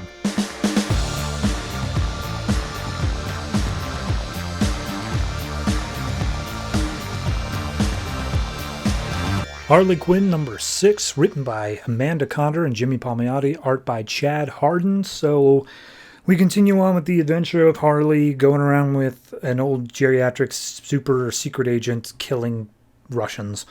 So we open up in a home that is exploding as of last issue, and apparently there's a news chopper that just happens to be flying overhead. They're like, what are the chances? Keep filming. And so they do, and then all of a sudden a bunch of grappling hooks come out and latch on to the helicopter, and we see the grappling hooks came from Cyborg's chair, his power chair, and he's got a hold on Harley, who has a hold on the Russian lady. And by the way, Harley does a thing this whole issue where literally anything happens, she says, holy whatever, like imitating Robin from Batman 66. And not to say each time it happens, but it happens pretty much all the time. So they all get out of the explosion. Because of the way that they're dangling, Cyborg's face is just buried in Harley's ass. Because I guess there's a teenage boy audience to this. And he's like, what are you doing saving her? Why are you dragging her along with? And she's like, I'm not. I'm stealing her jewelry off her hands. And once she gets off all the rings, she lets the woman plummet down to her death. So they climb up into the helicopter. The news people are still filming Harley and just like, hey, drop the camera. Take us over to the zoo now. And they're just like, what? We're not going to do that. That's against the law. And then she just tosses them out of the helicopter down into the ocean beneath and steals it. And she's like, how hard could it be to fly this thing? And we cut to them sitting, like resting their bruises as the helicopter is impaled on a tree. And she's like, well, flying wasn't hard, but landing was. So as they make their way over to the zoo, there's a background thing where it's like a dude in a Batman shirt is mugging a hobo. We'll get back to it. And they're just like, all right, yeah, so we're at the zoo. We're fighting against this guy whose whole shtick was he was like an interrogator and he threatened people by having their families brought in and then feeding them to bears as they watched. So he's the worst of the worst, and now he's working at a zoo. So Cyborg breaks in through a side entrance, but this guy's already been tipped off that they're all here. So he starts letting all the animals out of the cages. He's like, yes, the elephants, the hawks, the monkeys. And I know it sounds French, but like that's how I read it. And then finally he goes over to the bears, and the bears are all asleep, and he's like, wake up, I need you guys, come on. And he kicks one of them, and he's like, all right, 1, 2, 3, where's the fourth? And then we see the bear attacks this guy. He tries to fight back, is on panel decapitated. The head goes flying into the monkey pit, who then start bouncing it around until finally a bald eagle flies in and grabs it out of their hands and flies away. So at that point, Cyborg's like, why are all the animals out? And also, do you remember if we closed the gate behind us? And Harley's like, I don't know why. And we cut to that mugger from before. We just see his shirt being eaten by a tiger. So that's a thing. So Harley's just playing with all the animals, and then they find the body of the Russian dude and just being like, well, I guess his own animals caught up to him and he's already dead. Regardless, that means we got some extra time. Let's take care of a few more before we head in. So we see all the other Russians have driven over to the zoo, and they're all just hanging out outside. And there's like 4 of them, along with a group of nurse-looking ones. Sorry, white widows they're called, and they've all got guns. It's a whole way over-the-top shtick for no reason. But they all are just like, yes, I don't know why this guy came after us now. We were all just leading perfectly normal, peaceful lives. Like, we're not spies anymore. But sure, why not? Let's fight against this guy. So they all are doing their thing. Harley climbs on top of a giraffe and sees them coming. And she describes what they look like to Cyborg, who's like, yeah, that's so-and-so and so-and-so and so-and-so, blah, blah, blah. So Cyborg pulls out a whole arsenal, big guns and stuff like that. And he's like, all right, let's go. Let's fight. And so the Russians turn around a corner. Cyborg throws a bunch of grenade bagels at them, which then explode and kill all of them but like 3 of them. So one of them's a bodyguard to another one, and then there's a woman who is like an old femme fatale. So the bodyguard comes in, lays down a punch on Harley, manages to get her down, and the bodyguard's like, any last words? And Harley goes, Numen ultramicroscopic silicovolcanoconiosis. And she's like, what? And she's like, it's the longest word in the dictionary. Which, side note, I have that word memorized for absolutely no reason, and I never get a chance to pull that out. So Numen ultramicroscopic silicovolcanoconiosis, there you go. And then all of a sudden, Cyborg blows him up with a bazooka. So we're left to the other guy, and the guy's just like bitching at Cyborg. He's just like, dude, we were leading civilian lives. Like, we weren't in this at all. Why couldn't you just let bygones be bygones? Seriously, what is the matter with you? And then Harley bashes him over the head with like a steel club and like clearly caves in his skull. So he's gone. So then it's just a femme fatale versus Cyborg. They've got guns trained on each other, and they keep on like inching closer and closer together. And he's just like, oh, you and your feminine wiles. And she's like, oh, you and your masculinity. And then they end up making out. And Harley's like, oh my God, I can't believe this is happening. But then she pulls a knife, is about to stab Cyborg. He doesn't let that happen. He uses his little motor scooter and picks up full speed, running her into the rhino pit where she is inhaled on a rhinoceros horn.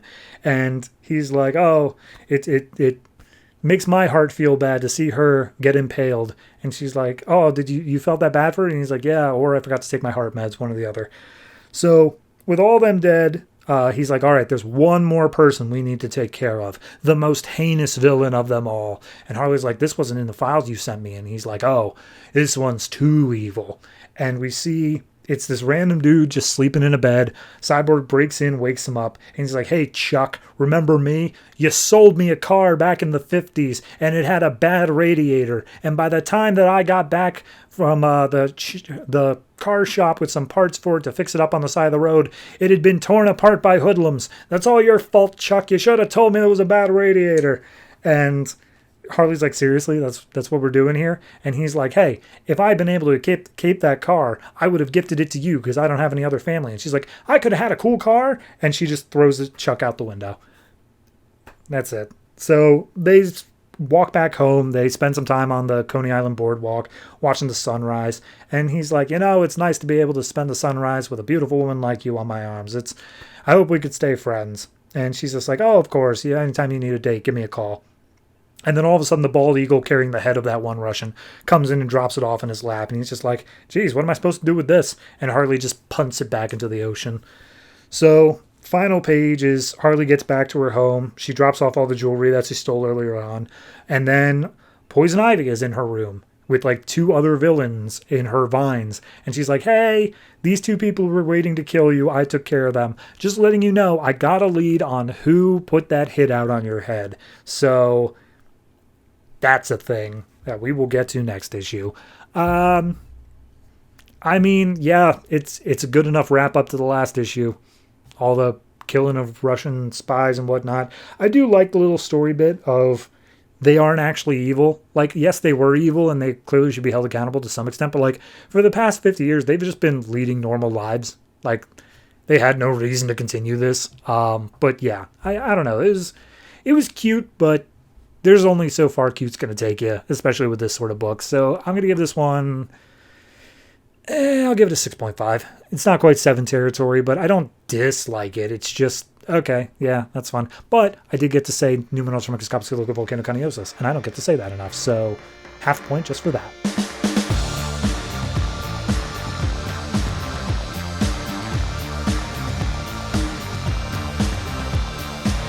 Red Hood and the Outlaws, number 31, written by Will Pfeifer, art by R.B. Silva and Rafa Sandoval. So, last issue, I mean, there was a lot going on the Red Hood side of things, but long story short, Lobo, like main man of the 90s Lobo, showed up, and he's the big threat here. And first page of this is literally the recap page where it just says, like, a bunch of people stole Starfire's ship, and then they, like, raised a planet, and then Arsenal had to take them out, but then Lobo showed up.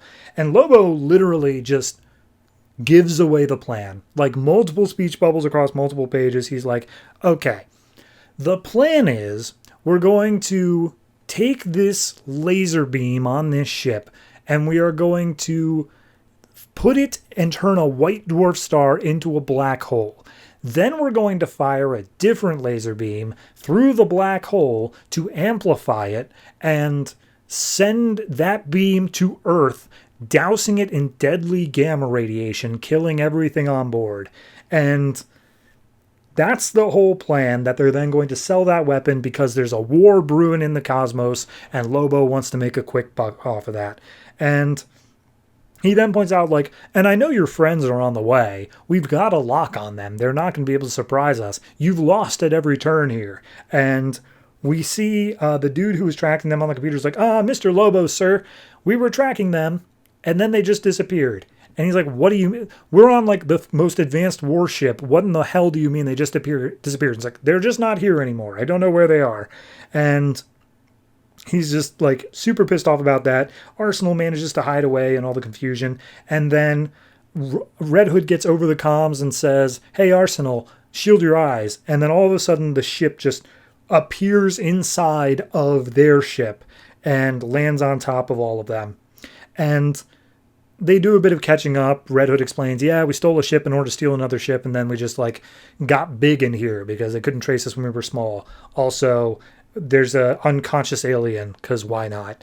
So at that point, Arsenal's like, cool. So in order of priority here, we need to take out the weapon on this ship and then take out the rest of the aliens. That's main thing here. And as they start to walk to do that, Lobo gets up, grabs Starfire by the leg, and just, like, throws her into the ship head first. So then Red Hood knocks him out in the back of the head with his sword. And he's like, yeah, not so tough, are you? Sneaking up on women and then taking it to the back of the head. And then Lobo sits up again, just being like, yeah, well, you forgot about my guys. And then all of the other guys come out and start attacking. Jason uses his sword to cut off one of their arms, and Arsenal's like, hey, that won't work. And Red Hood's like, what do you mean? And then we see the arm, like, reforming onto him because, of course, they are all goo people who can reform themselves.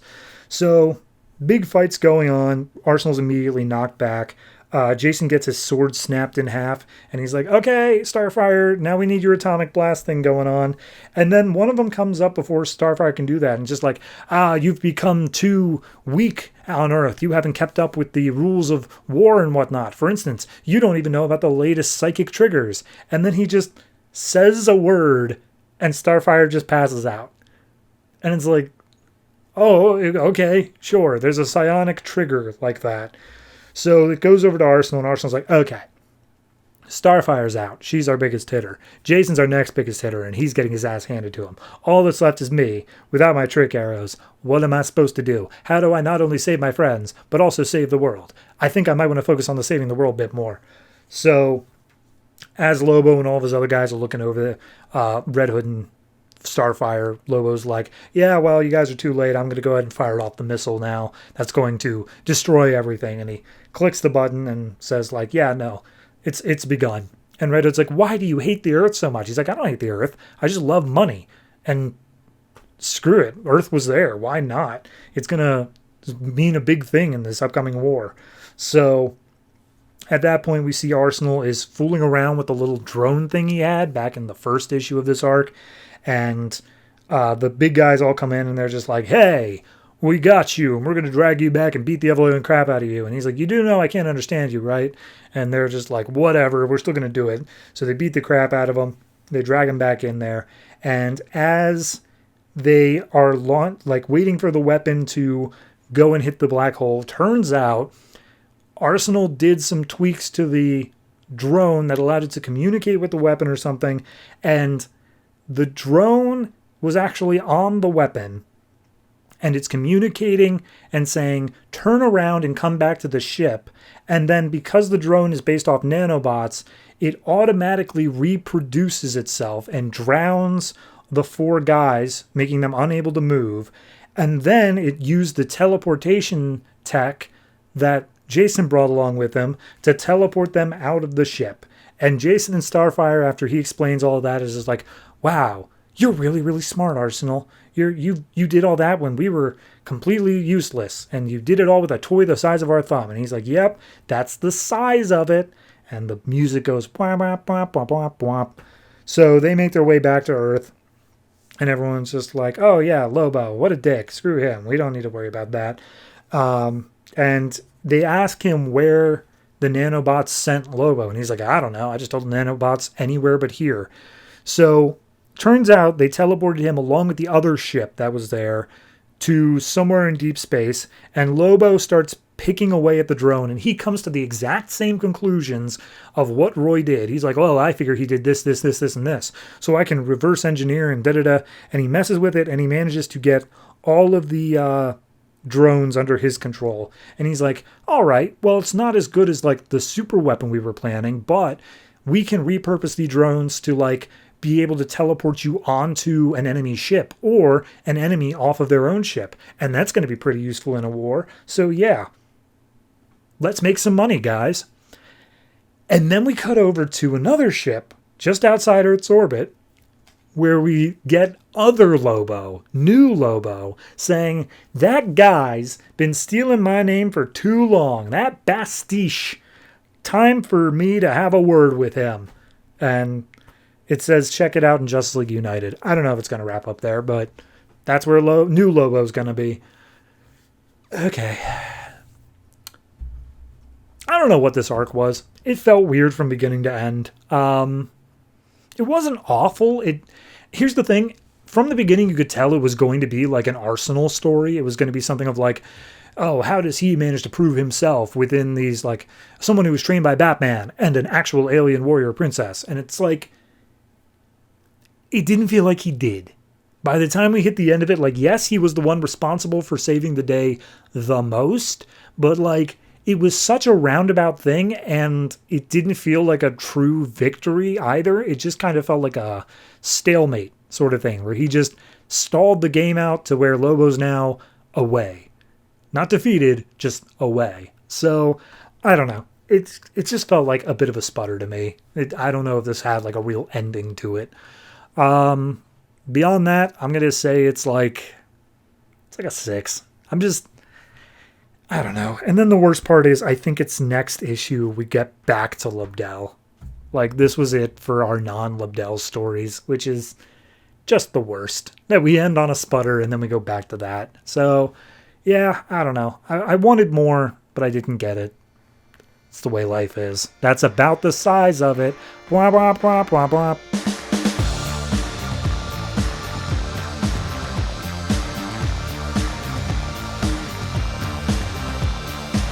Supergirl number 31, written by Tony Bedard, art by Emanuela Lupacchino. At least that's what DC Wiki says. This trade paperback lists like 17 artists, so apologies if you're one of them. Anyway, this is picking up after Red Lantern's number 30, I believe, and we got introduced to a character who's a Red Lantern called the Judge, who is just judging her home planet after they tried to have her murdered. And she's super strong and super smart, and it's a whole big thing. And now they're racing Atrocitus to get there. So we see the Red Lanterns arrive, and Supergirl immediately asks a question of like, so who's Atrocitus and why are they a big deal? And they give the rundown of like, he's the original founder. We kind of cut him out. He's totally scary and stuff. So yeah, we need to be on the lookout for him. And then all the people on this planet start attacking the Red Lanterns, and they're like, okay, yeah, makes sense that the locals would be hesitant of anyone wearing our logo, so just don't engage with the locals, do your best to avoid them. Scalix tells Zilius Ox to get back to the ship so that like it isn't blown out of orbit or anything like that.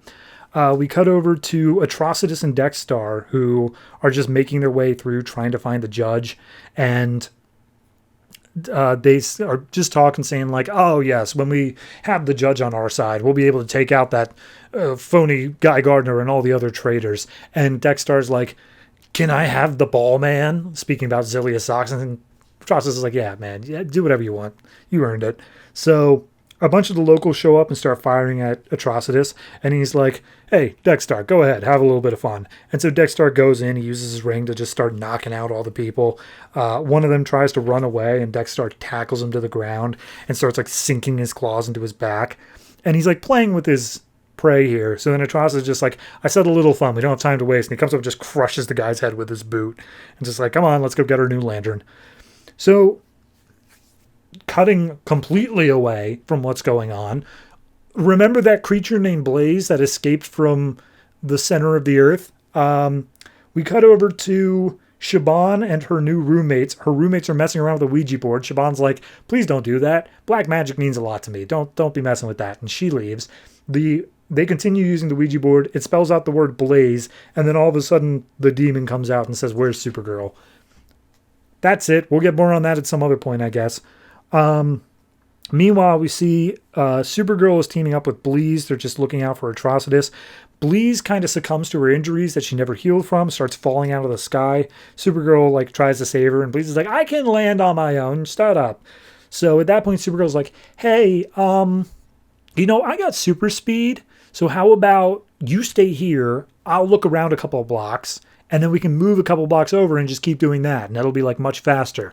And Bleeze is like, you think that I'm so stupid that, like, I don't see what you're doing? You're making excuses and trying to spare my ego? I like that. That's duplicitous. You keep doing that. That's a good thing. And he's like, right, totally, cool. Anyway, so Supergirl flies off, starts looking for Atrocitus, and she's like, oh, yeah, wait a minute. What's that power I never really use? X-ray vision, that's right. And she uses that, and she's able to see the judge through the buildings. She sees one of them, one of the locals being attacked by the judge where his head literally explodes as he's deemed guilty. And Supergirl's like, Jesus, all right, got to make sure that doesn't happen anymore. So we see the judge reaching for a mother with her child, and Supergirl comes in, blasts the judge, being like, all right, that's enough. And she busts in and says, hey, I'm Kara. I'm a Red Lantern, just like you. I get it. You're confused. We don't have to fight. And then the judge just bats away Supergirl and hits her hard. Supergirl's like, Jesus, she hits as hard as I do. What the hell is this? So at that point, the judge is like, oh, everyone here has to pay, including you. And she grabs hold of Supergirl's head, looks inside of her memories. We get a differently drawn sequence of, like, Supergirl's history of, like, oh, yes, your chapters are filled with so much violence. The destruction of your homeworld. You killed Hell. You punched your cousin. Like, all this rage and anger. You should have died along with your parents years ago. And then the memory of her mother sees the judge there in the memory and just starts going at her. Just be like, what are you doing here? Don't talk about my daughter that way. Get out of here. Go. Come on. We're in our home. Get out of here. And she's like, what? Okay. So then she disappears from Supergirl's mind and just like, all right, well, I judge you innocent. You're, like, horribly violent and very dangerous, but you're innocent. And Supergirl's like, I'm sorry, hold on, was my mom here? And it's like, nah, it was just a memory, and I just messed around with that. Like, it would have been nice to have somebody on my side, like your mom was on yours. But, yeah, anyway, I got to go judge more people now. Bye. And so Supergirl's like, wait, hold up. Look, I get you are currently stuck in, like, your little rage mode thing. You're very smart, which is why you're not a babbling idiot, but, like, you need to be dunked into the blood, the magic blood. That's the only way to get you out of, like, this rage mindset. You just wait here, don't judge anybody, and I'll be right back with the magic blood. And she's just like, yeah, I'm going to keep judging people. Bye. And so Supergirl's like, all right, fine, whatever, I got to move quick. So as she flies away, Atrocitus looks up, sees Supergirl flying away, and she's like, who is that? And Dexter's like, don't worry about it. The judge is, like, right over there. And he's like, yeah, all right. I guess we'll focus on that one later. So they zoom in, and they're like, all right, time to go talk to the judge. And the little text box says, see Red Lanterns 31 for that conversation. So final little epilogue, because we've been dealing with these people for a while. I don't know what they're called, the bad guys, the red guys with the horns from, like, 2 issues ago. They're going through hyperspace, and we see that the, like, main general dude is setting a plan in order to attack Supergirl. And he's just like, yes, she calls the planet Earth her home. So that is where we will attack. And this place is currently a double whammy because it's the Kryptonian and Red Lantern space. So that is where I, World Killer 1, will have my vengeance. So apparently this guy's a world killer, which we dealt with a long time ago, and I don't think he was present, but hey, there's another one.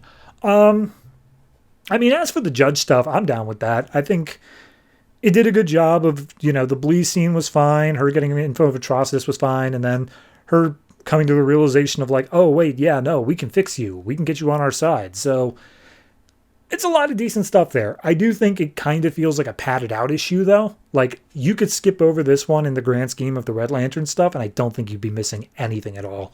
So, yeah, it's a little bit hit or miss, I guess, is the biggest way to say it. But I still would end up giving it I'd still give it like a 6.5. It's not bad. It's definitely just more skippable than anything. It doesn't feel like anything of consequence happens, which you're spending $2.99, $3.99 for a book. You kind of want something of consequence to happen.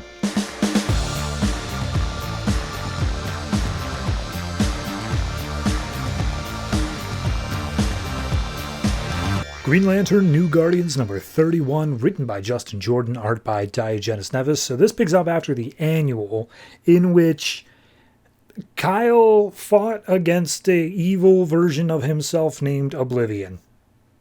That happened. And this issue picks up with him. He disappeared from that fight just in a puff of smoke.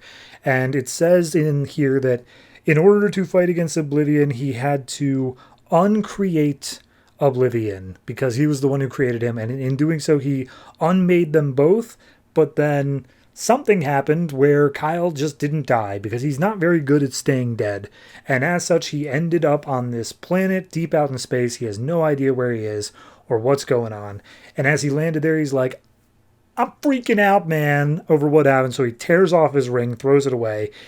Obviously, on a dead planet, he just starts gasping for air. And then all of a sudden, his ring comes back. And he's like, I don't know anything about how anything works anymore. This is nuts to me. But as he looks around, he sees on this dead planet is a city. It's just an entire city built there. He's like, well, I don't know what I'm doing, but I guess I'm going to the city. And as he walks, we see in his footsteps, growing out of the planet are like tumor-like growths. And Kyle doesn't notice them at first. So he goes up and he's like, all right, whole city here. And he starts examining it. And as he goes through, he sees all these tiny, like, squirrel-looking creatures, but not the creatures. They're skeletons. And they're all, like, frozen in place, like Pompeii style. And, like, he looks into storefronts and they're all just sitting there. It looks like they were mid-conversation when whatever happened to them happened. And it's like, yeah, no, they had families. Like, they were eating together. Something happened here. And then all of a sudden, Kyle, he thinks it's something to do with the Indigo tribe. Some sort of like super empathy allows him to see the memories of what happened here. And he sees all of these creatures. They're just laughing, singing, having a good time. And then all of a sudden, there's a flash of light. There is a sudden feeling of rage followed by fear. And then everything is dead. And like, that's it. And so Kyle's like, all right, I got to get out of this city because that's a lot to handle. So he goes back out to where he was and he looks at his footprints that he was on before and he's like, okay, something like of life is still here. There's some amount of that still present. So maybe I just need to figure out what's up with that. So he figures out that he needs to go underground. So he burrows a hole and heads deep. And there's some like underground tunnels and stuff like that that remind him of bone structure. And he's like, that's not creepy. And as he finally reaches this area, there's a heart-looking thing dangling from the roof of this cave. And he's like, I can't bring things back from the dead. Like, that's not something I can do. But what if I can? And so he zaps this heart with all of his White Lantern energy, and he recognizes that this is the heart of a living planet, something like Mogo, and he's like, I can bring it back, and he brings it back, and the heart starts pumping, and he's like, oh, hey, it's going, can you hear me thinking? And he's like, yes, the planet speaks. The planet's name is Raga, by the way, and Kyle's like, oh, cool, like, I only know one other planet named Mogo. Do you know Mogo? And he's like, Mogo? And it's like, yeah, Mogo. And then the Raga starts talking. He's like, I was this place, but I'm still dead. He's like, no, you're talking. You're not dead. He's like, a very small sliver of me is alive. Like, barely any part of me at all. But most of me is still dead. And Kyle's like, well, I could fix that. I mean, I could bring the rest of you back. What happened? What happened to, like, all the people here? And he's like, oh, all right, yeah. And he says, there were a bunch of living planets he was brothers and sisters with. All of them collected life and like fostered it and grew it on themselves. But one after another, it kept happening over and over where the life was taking over the planet. It was taking and taking and taking. Like no matter how much the living planets provided, the life always got greedy and wanted more and more and more until eventually the life ended up killing them. And Kyle's like, whoa, geez, they killed you? And then all of a sudden the planet starts attacking Kyle. And it's using all these different means. There's like lava, lightning, just tentacles from down in its heart area. But it keeps on trying to attack Kyle as it keeps on explaining. And he's like, I thought that I could do things differently. Like I saw it coming, but I thought maybe if I keep them happy enough, like they wouldn't end up killing me. They wouldn't be asking for more if I just kept them happy. So I built them a city and I brought them all together and like I did all this stuff for them, but they still kept asking for more. They were never satisfied with it. And Kyle's like, okay, like you can stop attacking me though, because I'm not doing that. I'm just trying to help. And he's like, the planet's just like, if I had let them survive, they would have killed me. So I had to take them out. I had to murder all of them. I had to destroy them before they destroyed me. And Kyle's like, okay, I'm a little less on your side now. And he's like, oh, but it doesn't need to be this way. If I can just spread myself to all living things in the cosmos, then it would just be me and there wouldn't be any more problems like that. And Kyle's like, oh, okay, you're crazy. You're insane. Got it. And so he starts fighting against the planet, and the planet's like, oh, but my brother, you sound just like my brother. My brother Mogo, he begged for me to stop, but eventually he felt the need to put me down. He murdered me, and that's where you found me just minutes ago. So, yeah, I'm not going to let you leave me. And he pulls him back down with like his gravity well and stuff like that, ties Kyle up into a bunch of tentacles, and he's like, there can only be one life, and it's going to be me in the end. There can only be Raga. And we see Raga transforms its like outer shell into this giant spider-looking creature. And Kyle's like, even if I only brought back a small sliver, it's like building, it's compounding. The rest of him is slowly coming back. I got to stop this now because he threatens all life in the universe. And so he says like, please, I don't want to do this, but I swear to God I will. And he blasts the heart of the creature again and kills the planet this time for good. And he's like, yeah, like that was me. I clearly have no idea what I'm doing. I have powers beyond my own recognition and I don't know what I'm doing with them. I can't do this alone. I got to go back to the Guardians and like figure out what is actually going on with me. So then we cut over to the Guardians, who are talking with Carol Ferris, Star Sapphire, after the annual. They met up, and Carol's like, yeah, no, he just disappeared. Like, he just blinked out of existence. And Guardians are like, well, we thought he'd be safe with you. That's the whole reason we let it happen. Like, we didn't think he would just disappear. This is very troubling, especially because we lost one of our own Guardians as well. One of our brothers, Quaros, he just disappeared. We don't know where he is either. And Carol's like, I'm sorry, you're saying that not only did you lose Kyle and you like don't even think it's a big deal, but you also lose your own brother and like that's an emergency? Something bad is going to happen, isn't it? And that's where we leave off of yes.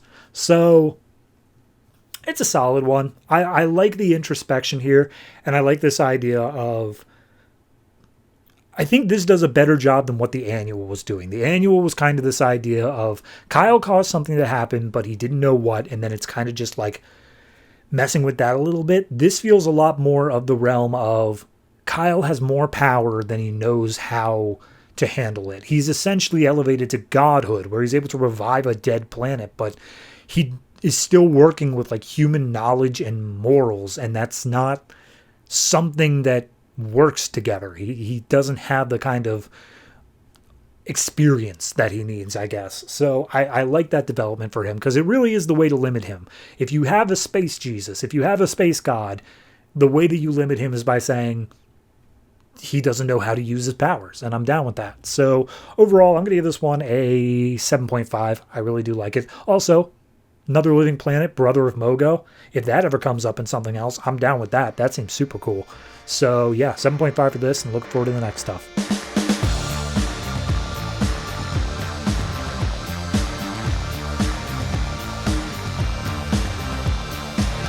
Sinestro number 2, written by Cullen Bunn, art by Dale Eaglesham. So last issue, Sinestro went back to the Yellow Lantern Corps in order to get help because his Korrigarian people were under attack by the Church of Anti-Emotion, or something like that. So this issue picks up with the ship that he attacked last time, and the Church of Anti-Emotion manages to find it, and they're like, oh, Great Fear's been used here. And they say, yeah, well, we can track that, so let's do that. And then we pick back up on the fight scene that was going on. Sinestro versus the rest of the Sinestro Corps. And the narration saying, like, you know, great legends are told about, like, heroes from the past and whatnot, but, like, it's always out of the legend's control. Sinestro's story will not be told that way. Sinestro determines how his story is told. So we see the fight continuing, and Sinestro's like, yeah, I recognize a bunch of these lanterns, but a bunch of them are also new. Some of them are, like, going into the fight without question. Some of them are hanging back and, like, evaluating me. Like, there's a bunch of stuff that need to be kept in track here. But the number one person I'm going up against is Arkillo. And he goes up against, and Arkillo's just like, oh, you're not welcome here. And he's just like, Arkillo, shut up. You're literally the worst. Look what has happened to this Corps in the time I've been gone. And he's just like, you abandoned us. You abandoned the Corps. You betrayed us. And he's just like, you forgot the code. The code is rule and get justice and order through fear. You don't start wars with the Green Lantern Corps out of revenge, you stupid idiot. And so he, like, makes some constructs of giant tigers and attacks Arkillo. And he's like, look, I can go ahead and fix this. I can correct your errors. I just need to hear 2 little words from you, Arkillo. And Arkillo's like, I yield. And he's like, of course you do. And then he slams Arkillo against the wall a few more times for good measure. He's like, there, was that so hard? Are we all good now? And then one of the other Yellow Lanterns like, no, we will not serve. Not to you. And he goes and tries to attack Sinestro. Sinestro, without even looking, just impales him with yellow light and kills him. And the ring goes off and just like, oh, Yellow Lantern deceased, seeking a replacement. But Sinestro stops it before it can even leave. And he grabs the ring and just disassembles it and, like, absorbs its energy into himself. And all the other Yellow Lanterns are like, Jesus Christ, did you know you could do that? How powerful? Is this guy, like, really, really strong? Should we, like, know about this? And Sinestro's like, all right, anybody else want to talk up? Anybody got a problem with Sinestro? No? Cool. All right, so I'm assuming that you guys have an infirmary. Please get Arkillo there and make sure he gets some good care. In the meantime, Lissa, I want to talk to a couple of lanterns. Could you go ahead and get them for me? And she's like, on it, boss. So if you remember, Sornik was captured by Arkillo, and that's what started all this. Sinestro is going over, he talks to his daughter, just being like, hey, how's it going? Just let me talk to you for a minute. And she's like, don't touch me. I know this is all your plan, all you're doing. And he's like, I swear to God, I didn't even know you were here. Like, I'm totally just trying to help the Korrigarians. Something's going on with that. And I'm sure that you were captured because he thought that it was good revenge against me or something. But regardless, yeah, this wasn't on me. And Sornik's like, all of this is on you. They're the Sinestro Corps. Of course this is your fault. And he's like, yeah, all right, fair enough. Anyway, let me show you something. So he walks over and shows the, like, tubes that hold the Korrigarians in stasis. And she's like, oh my God, what's happened to him? It's like, I don't know. There's like a cult thing going on. I found them. There are more people out there, and I want to go and save them. If you're rejecting my help, at the very least, you can help me help them, because I know you care about them.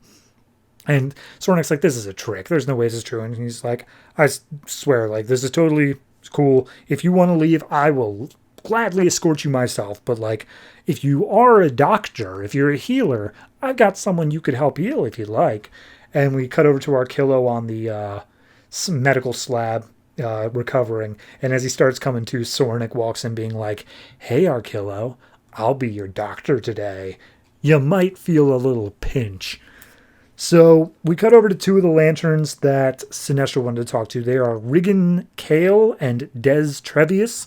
And basically Sinestro's like, all right, I want to bring order to the Corps. You guys, like, tell me what the Corps is thinking about me. What's up? And it's like, well, a lot of people respect your strength. A few of them don't trust you, however. And yeah, they're going to be a problem. And he's just like, how do you guys feel? And it's like, oh, we respect you 100%. We serve your will. And he's like, cool, awesome. So what I need you to do is get together all of the people that you think are going to be the most outspoken critics of me, and I'm going to show them exactly why I am to be trusted and served.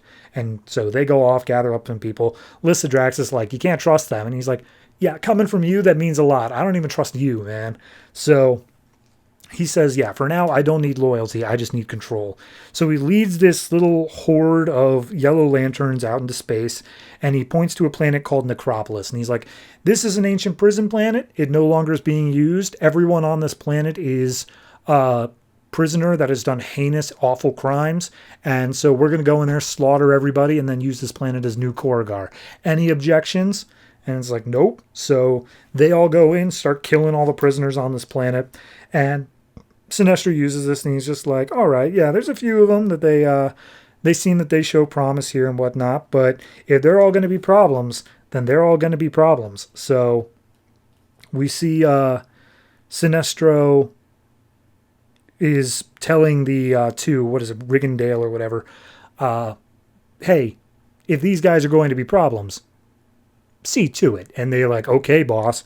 And so these two go through and start killing all of the other detractor lanterns, and we see their rings all flying off, looking out for replacements.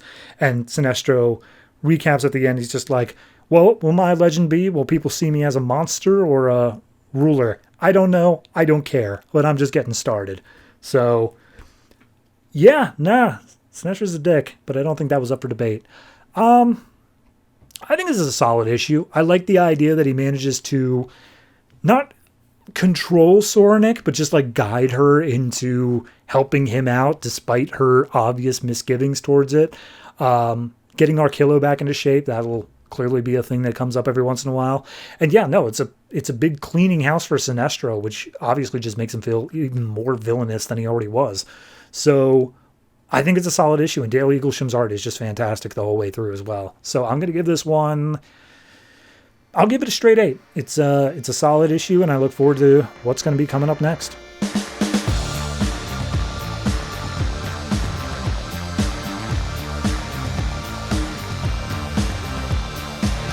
Wonder Woman number 31, written by Brian Azzarello, art by Goran Sudzuka. So last issue, Wonder Woman went back, became Queen of the Amazons and God of War and all that, and basically laid down her first rule, which is everyone's got to take care of baby Zeke.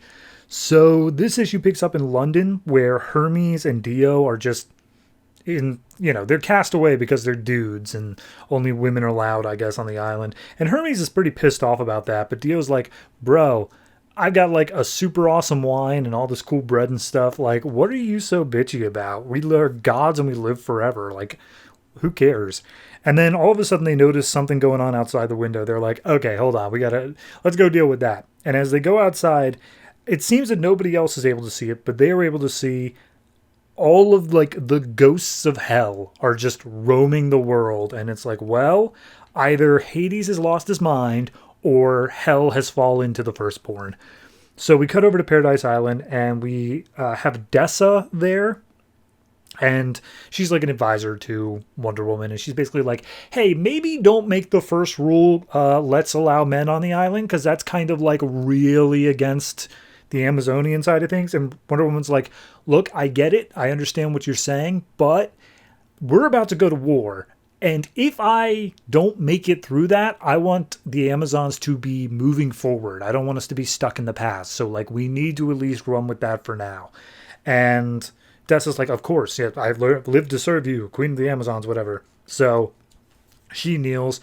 We then cut to a sparring sequence between Artemis and Wonder Woman. And it essentially just boils down to Artemis saying, like, hey, you're a god. Like, you don't have to want their approval or not. You are literally a god and a queen. Start acting like it. Like, show off your power. And she essentially tries to goad Wonder Woman into taking off her cuffs and using the true amount of her might, her true godhood. And Wonder Woman, like, pushes Artemis back. It's just like, no, not ready for that. Not yet. So we then go over to... I always blank on her name, Zola, who is lying in bed talking to Zeke, saying like, I don't really have like a real home to give you, but like maybe this could be home, Paradise Island. I mean, it sounds cool. And then as she opens her eyes, she sees that Zeke is gone, and she's like, "Oh God, why does this keep happening?" So down in hell, Hermes and Dio have shown up, and they're like, "Okay, let's just see what's up." Right now, it's cold and it's dark, and it shouldn't be that. There should be like a little bit of a glow to hell, and I haven't seen a single living thing around here. And as they turn around to Hades' like area, turns out that Cassandra is down here, and I always blank on the Titan's name, but like the father of Zeus and all them. I think is it Uranus? I think, I don't know. Regardless, he's been held down here, and Hades has been like, taunting him or whatnot. But right now, he's chewing on some meat. He's still locked up, but he's chewing on some meat. And Cassandra is pulling the meat out of his stomach every time he swallows it and putting it back into his mouth. And it is heavily implied that this meat is the body of Hades himself. And Cassandra just is feeding it to him on a loop. And Hermes is like, that's messed up. So at that point, as they're gawking at that, the Minotaur shows up and starts attacking Hermes and Dio. So we go back up to Wonder Woman, who's trying to console Zola, and Zola's like, "I thought you said we'd be safe here, man. Why? My baby was taken again. This sucks. This keeps on happening." And Wonder Woman's like, "I promise you, we will go out. We will find it. Don't worry about a thing." And Hera's like, "Yeah, but also, Wonder Woman, you're a queen, and Zola should be treating you with respect." And Zola's like, "I'm sorry. And Wonder Woman's like, "No, don't listen to Hera about that stuff. No, you're my friend. You know how to properly treat me. That's fine." So at that point, they realize, okay, nobody else could have gotten in. We didn't see anything else. The guards would have stopped them. The only way they would have gotten in is if they were a guard or a god. And so at that point, Wonder Woman realizes what's going on, and they say, "All right, we're going to assemble a patrol. We're looking for Zeke." And we go out to the cliffs, and that's where we find Dessa, who is the one who took baby Zeke, and she's basically dangling Zeke off the edge, and she's like, "Look, I'm sorry, but like, you're asking for too big of a change too quick here. You're asking the Amazons to give up one of their core tenets, and that's just, it's too much. We can't do that." And Wonder Woman's like, "It's not a request. This is an order." And she's like, "Well, then I consider this treason."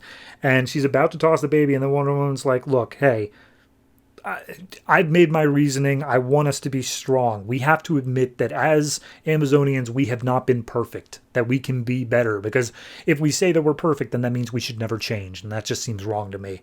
And she does manage to convince Dessa, like, I'm sorry, I never wanted this. I'm so sorry. And she hands over baby Zeke and says, "Do what you have to do. Make him a man." And then dives off the cliff herself. So Wonder Woman passes the baby over to Alika and then dives after Dessa. But, she catches her midair. Everything's fine. But waiting down on the rocks below is Aphrodite, Eros, and Hephaestus. And he's like, "Hey, you called for us. We're ready to go to war with you." And we see that Hephaestus has brought all of the sons of Paradise Island. Every time that a boy was born on the island, they were given to Hephaestus. Well, now they've all come back, and they are building an army of the sons and daughters of Paradise Island. So that's all set up here. But then as they're all looking at that, Dio comes stumbling out of the woods, bloodied and beaten. He collapses down on the ground, and he says, "Hermes would like to apologize, but he can no longer be your protector, Zola." And it's implied that he's been straight up moited by the firstborn. So, yeah, a lot of big swings, a lot of big stuff going on. I understand the idea of building the army and that you would need all the help you can get, and that includes these sons of Paradise Island as we've set up in earlier arcs, but I don't know, I didn't really consider the fact that they had to stay on Paradise Island to, like, set up. That feels weird to me. Like, they keep on saying, Amazons, you have to work with men. That's one thing. But Amazons, you have to allow these men onto the island. That seems like a different request altogether. So, I don't know. Just minor little nitpicking in the story, I guess. Overall, it's a fine issue. I'm not really going to complain about it. It does feel like I'm a lot more interested in the Hades possibly being dead thing, because that's big. That's a really big thing if Hades is just killed and all the dead are roaming the earth. But everything else is just kind of like, okay, yeah, Wonder Woman's going through the steps, gaining back her queenhood or whatever. It's a whole thing. But I'd rather stick to the Hades and like Hermes stuff and what's going on with the gods. It's just a bit more interesting to me. So I'll give this one I'll give it a flat 7. It's not bad, but it's just not quite what I was looking for, and that's just how it is.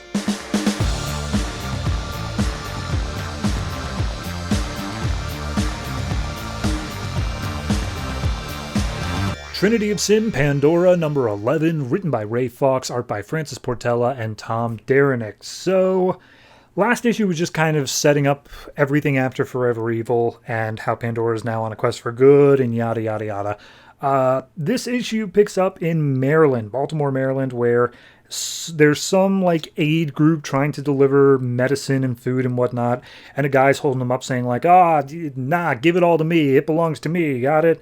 And then from a helicopter comes there's a helicopter nearby, and then a few shots go off, and it turns out it is Pandora and the guy, I can't remember his name, but the guy, and he's just like, no, this belongs to everybody. Now you have 5 seconds to get on the path of righteousness and hand out this stuff, or else I'm gonna make you regret it for the rest of your short lives. And we see out of the helicopter comes Agent Kincaid from Shade, which we was reminded of last issue is basically doubling down on screw Pandora, she deserves to die, even if she's not a high priority target anymore. So she jumps out of the helicopter, and Shade is like, we have trackers on you. We know that you stole a helicopter and some weaponry. You're going rogue. Do you understand that we will try to kill you? Like, we will fire off the bombs in your blood?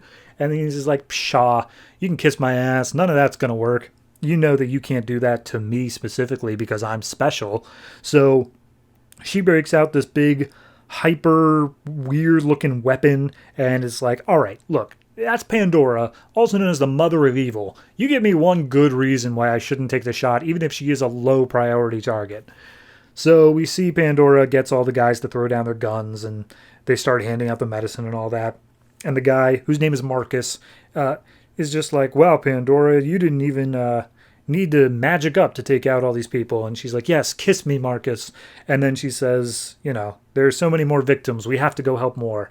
So we then see hijacking an ambulance from the Baltimore city limits is Vandal Savage, who's like, I feel you, Pandora, and you were the only person who got in my head and made me question if I was truly evil or not, so I'm coming to prove I'm truly evil. And we cut back over to Pandora, who's still trying to help people around the camp. And as soon as she stands up, she sees the ambulance coming, she gets shot in the shoulder. And she goes down, she's just like, oh God, what's going on? This feels different. And there's like a weird looking like crab robot thing that's latched onto her. She goes ahead and rips it off. And Marcus points out of like, Pandora, that's not healing. You're still injured. What is this all about? So she goes full Super Saiyan again and like teleports out. We see Vandal Savage, obviously in the ambulance, comes up. And he's like, where is she? I'm ready for Pandora. So up on the rooftops, Agent Kincaid's looking for Pandora. She, of course, sneaks up behind and tries throwing a punch. It knocks Agent Kincaid off the edge of the building, to which Pandora's like, wait, oh no. But then it turns out she's a shapeshifter who can turn into a crow, maybe a raven. But regardless, she grabs the gun as a crow and then gets up onto another rooftop, transforms back, and aims her shot again. Pandora and her just get into a little bit of a fist fight briefly. And finally, Kincaid manages to get another shot off. But it barely misses Pandora. She turns back into a bird, starts flying away. And Pandora casts a spell, who's just like, all right, I'm done with this. And whenever they cast a spell, they use like some weird like runic alphabet thing in DC. But they do vaguely like have the ability to look like English characters. So she casts a spell and it looks like cut the crap, which I'll admit that's a nice little touch. I like that. So it de-transforms Agent Kincaid and she's like, hey, look, this gun has got the ability to have silver bullets in it. Like I can add silver to the bullets in the gun. And I know that'll work because all shapeshifters are able to be killed by that. So tell me, what's up? Why do you, if you're cursed or something, we can cure you. And she's like, does it look like I want to be cured? No. Like, geez, I shot you with that gun, and that gun was designed to neutralize immortal targets. Your regenerational ability has been shut down. You are no longer immortal. Like, you can be killed. And immediately she's just like, dude, I'm trying to help people now. I'm not evil. Why would you do that? I could have done so much good. And she's just like, pshaw, you're Pandora. Clearly you're evil. And she's like, all right, whatever, man. I don't care. So they got guns drawn on each other. And Pandora keeps on just being like, come on, we can work this out. We don't have to hurt each other, please. When all of a sudden a voice from beside them is like, Pandora, pay attention to me now. And it's Vandal Savage, who is dangling Marcus off a building by his neck. And just like, you and me, face to face, as equals. Let's do this. I'll show you I'm evil, once and for all. So, yeah, Pandora's lost her immortality. And I expect that to last for all of 2 issues. Beyond that, I don't know. It's this book had something interesting going for it before Forever Evil and Trinity War, where it was the idea that Pandora had to go out and hunt the sins and do all that stuff. And then during Blight, her character took a massive shift, and it's like, what is she doing right now? You know, it's just the vague, like, oh, I'm going out trying to help in a general sense. And that's fine, but then, like, you have to come up with a storyline. You have to come up with something that is the character being active and doing something. It just feels like Pandora's kind of just floating around, and whatever she happens across is just what that adventure is. This time it was a shape-shifting shade agent. Next time it's Vandal Savage. But it never feels like Pandora's making any decisions, you know? So, yeah, I mean, it's not the best issue by far. I'll probably give it like a 6. It's okay. It's not like in the negative realm. I didn't hate reading it. That one joke with cut the crap spell, that was fun. But like, yeah, it just doesn't have like a driving force to it right now. So we'll see if we can ever get back on track with that.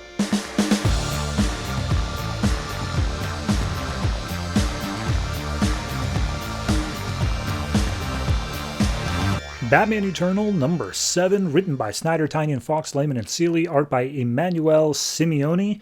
So, last issue, we had Dr. Phosphorus blowing up a big truck right in front of Batman.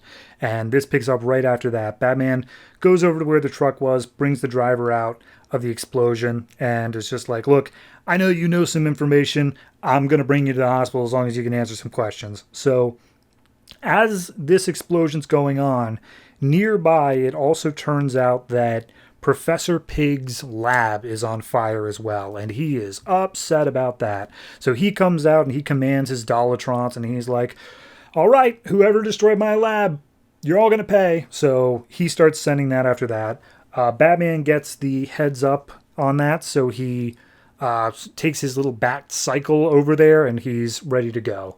So over in the Iceberg Casino, we see Penguin is talking to a guy named Fishnet, who's been around for a little bit, but basically somebody broke in to a secure area. Fishnet's the one to let him in, and Penguin's like, you're only alive because we're in a war and I need some fodder.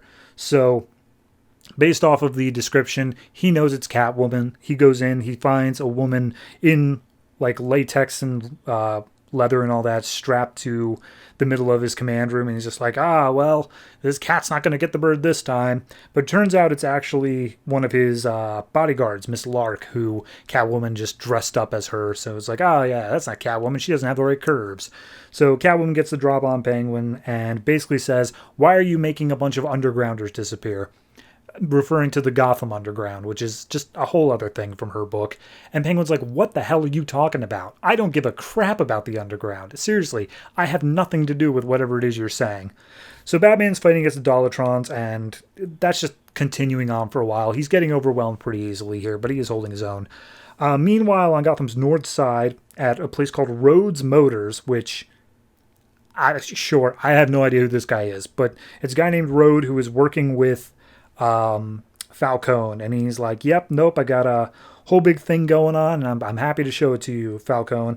And we see that he's doing something with Tiger Shark, who I'm not that familiar with, but he has a pet tiger, and apparently he controls an orca. So as Catwoman's messing with Penguin. Penguin fires off an explosive to get her around for a while, and he checks on his security camera, which is strapped to the head of a penguin named Commander Wilhelm. And the penguin is underwater, he's looking around, and then all of a sudden, this killer whale comes out of nowhere and eats Commander Wilhelm.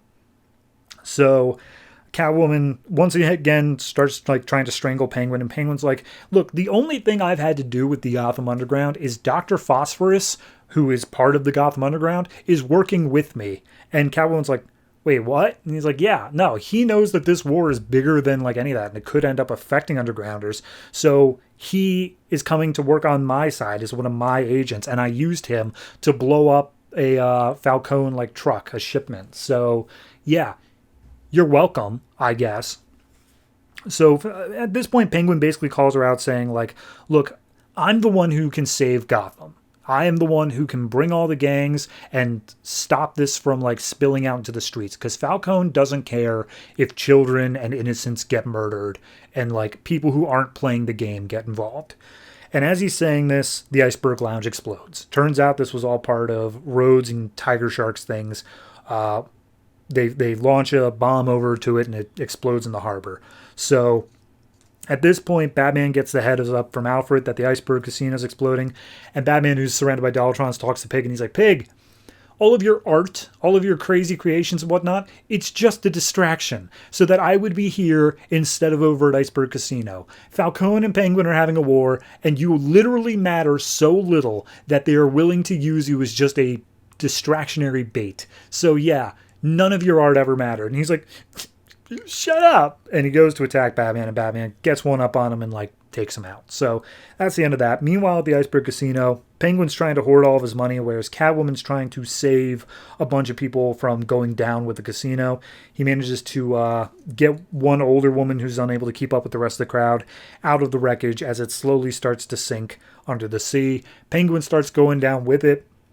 He grabs as much money as he can, but that's when the killer whale comes back and starts coming after him, and Catwoman just barely manages to pull him out of the water before the killer whale can eat him. So across town at the Professor Pig place, we see Commissioner Forbes is there, and Batman left Professor Pig all tied up, and the cops are like, sweet, an Arkham one that broke out. And Forbes is like, awesome, cut him loose.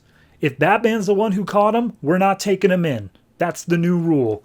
Only what cops manage to pull in is what we're actually taking in. So they just let Pig go free. And then over at the Iceberg Lounge several hours later, Batman's like, hey, Alfred, I'm coming back to the mansion soon. Like, I'm definitely out of it, and there's nothing more I can do here at the casino. It's all being cleaned up. But he looks at Catwoman and just like, hey, you did good today. Thank you. And she's like, oh yeah, I've always got time for you, Batman. And that's when Penguin, looking at his casino sinking to the bottom of the Gotham Harbor, is just like, that's my legacy. That's all my money. Like, Batman didn't save Gotham. I did. I ended the war with Falcone. So screw him. And then we cut over to Rhodes Motors one more time, where Rhodes is showing off a fancy looking car to somebody, and he pops open the trunk, and inside of it is a pig with a grenade in its mouth, and it goes off killing Rhodes. And that's where Professor Pig's like, Rhodes was responsible for blowing up my lab, so I blew up his, and now Gotham is my new lab. Ha ha ha ha. So, yeah, we got a whole bunch of stuff coming up there. I mean, I'm down with it. It was a little bit hard to decipher in the middle. We were cutting between the Rhodes stuff, the Penguin stuff, and the Batman stuff so much that it was a little bit hard to tell and like get my bearings for. But looking back on it now, just recapping it, it's not as bad. It was just in that initial read. I think you need to get to the end of the issue so that you can figure out like what all the pieces were, and then it makes more sense. Beyond that, art's fine. I don't really have a problem with the way the story's progressing here. This is definitely more development on the Catwoman side, as we saw in Batman number 28, I believe. That's going to be a major factor of her playing into saving the people of Gotham, more or less. So looking forward to seeing that plot develop. Overall, I give this one just a straight 7. It's not fantastic. It's not awful. It's just kind of a good issue all around.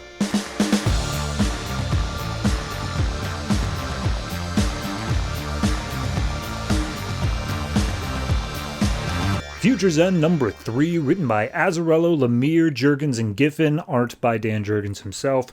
So this issue picks up with a young Inuit child in Canada just making their way towards a dark cave, and then wouldn't you know it, a polar bear jumps out and attacks them. However, before it can attack the child, Frankenstein jumps in the way and stabs the polar bear. He's like, "Kid, what are you doing out here? This is like savage wastelands. What are you doing?" And the kid freaks out because, of course, it's Frankenstein. So he runs away. And then the polar bear all of a sudden sprouts a robot from inside of its battle wound scar thing. It jumps out as a little crab-shaped robot, attacks Frankenstein. He punches it against a wall and then shoots it. And he's like, well, all right, well, that was weird. But as he starts looking through the remains of the robots, he finds one part that is emblazoned with shade, which is, of course, his old network that he ran with. And he's like, God damn it, am I being spied on? All right, you know what? You want to come after me? I'm going straight to you. Let's do this, man to man. So then we go to New York, and Jason, part of Firestorm, is still being held hostage by Ronnie, the other part of Firestorm. And Ronnie's just unwilling to split because he thinks Jason's going to rat him out for not being there when Green Arrow needed him and being technically responsible for his death. And Jason's like, for good reason, man. It's been days and you have kept me held hostage in here. I have an internship. I have my finals this week. Like, you are ruining my life by doing this. And Ronnie's like, well, you would ruin mine if I let you go. So, yeah. And so he sees some hot girls sunbathing on top of a rooftop, but it's kind of overcast today. So Ronnie lands and he's like, hey, ladies, you want some nuclear radiation? And they're like, do we? And Jason is just like, I swear to God, Ronnie, when I get out of here, I'm going to kill you. So then we cut over to New Jersey. And Grifter is reading a tabloid as he's waiting for the grocery store line.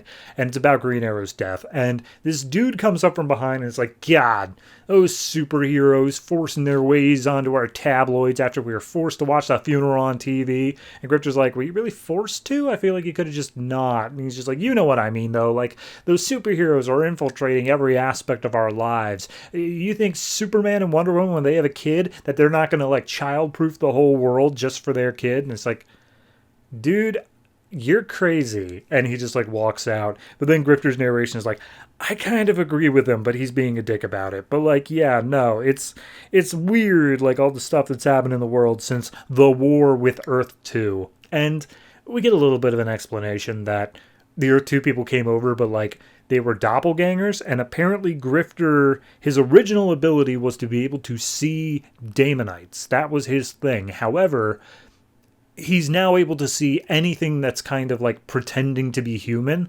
That includes shape-shifting Martians, Durlans, and also people from Earth 2 who are actually real people, but they are not from Earth 1. So he's able to see all that stuff.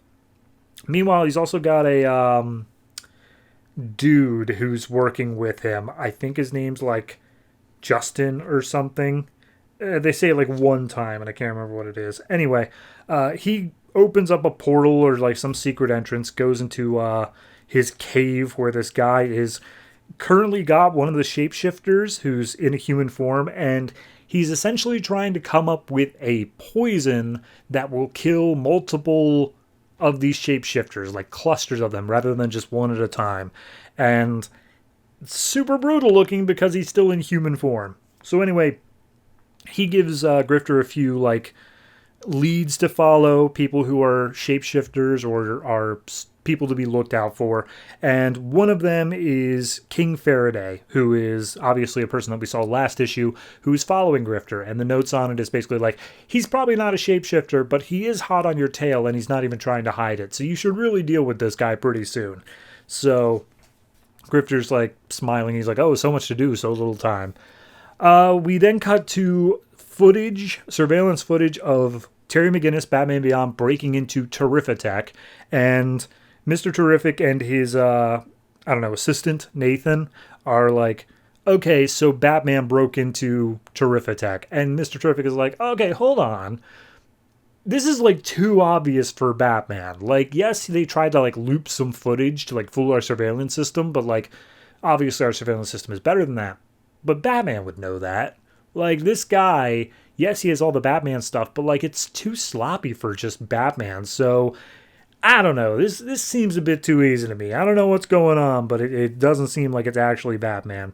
So he packs up from like his gym or whatever. He goes out, hops in his limo, and he tells Nathan like, "Hey, I'm not sure what this is, but you know what? Let's do an internal thing. Let's see if we can figure out who this fake Batman is, and we'll figure out what's going on." They kept on mentioning there was a project called the U-Spheres that there was like a private army defending, but Batman didn't get anywhere close to that. So as he walks out, he gives some loose change to a beggar, and the panel really focuses on the beggar, which I think is Terry in like his civilians, but we haven't actually seen Terry, so I don't know.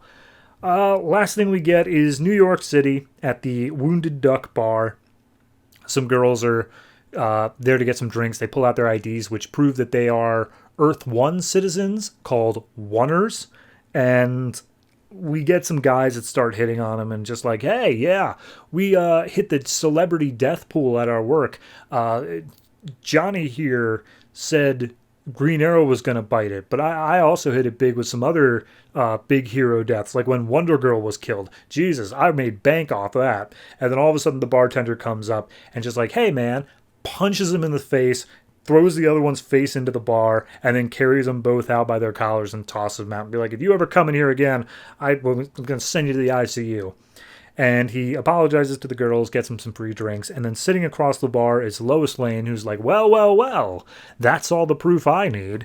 And we see that on her tablet is a page saying Red Robin dead, and then she's looking at the guy who's obviously an older Tim Drake. So okay, Tim Drake runs a bar called the Wounded Duck. Seems a bit on the nose, but whatever. I mean, it still feels like it's still just setting up the plots, different ways things are going.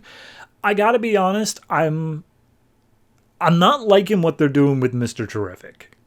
Like, I'm sure there's an overarching plot. I'm sure there's something that, like, could come out of it, but, like, it feels like they're making him a borderline villain, or at least an antagonist in a lot of ways. And yes, he's the one who made Brother Eye, which is obviously like a big thing of this, but I don't think it's malicious. Like, it's coming off as like, he's just a dick all the time, which just doesn't seem right to me.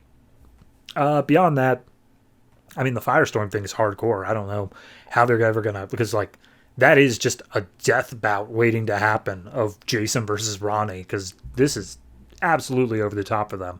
Everything else is, yeah, we'll just see how it develops. It's a bit new here. The Grifter stuff seems like it's going to be a pretty major plot, so we'll see how that sticks around. All in all, I give it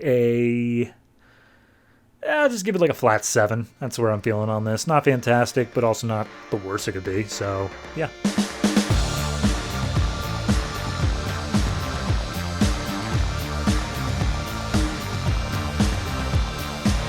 And that's it. That's all the comics that DC Comics put out this May 21st, 2014. And like I said at the beginning, gonna keep this pretty brief because I'm sure this is an extra length episode by far. So, if I'm going to go ahead and just tell you what's coming out next week, I will do that. In no particular order, we have Batman, Catwoman, Nightwing, Superman, Larfleeze, Red Lanterns, Aquaman, The Flash, Secret Origins, All-Star Western, Suicide Squad, Justice League Dark, and then our 2 weeklies, Batman Eternal and Future's End. Of note out of those, Nightwing and Suicide Squad, that is the final issues of their respective series. Like I said at the beginning, they were just waiting for Forever Evil 7 for God knows how long, and then Geoff Johns decided, oh yeah, right, I gotta do that.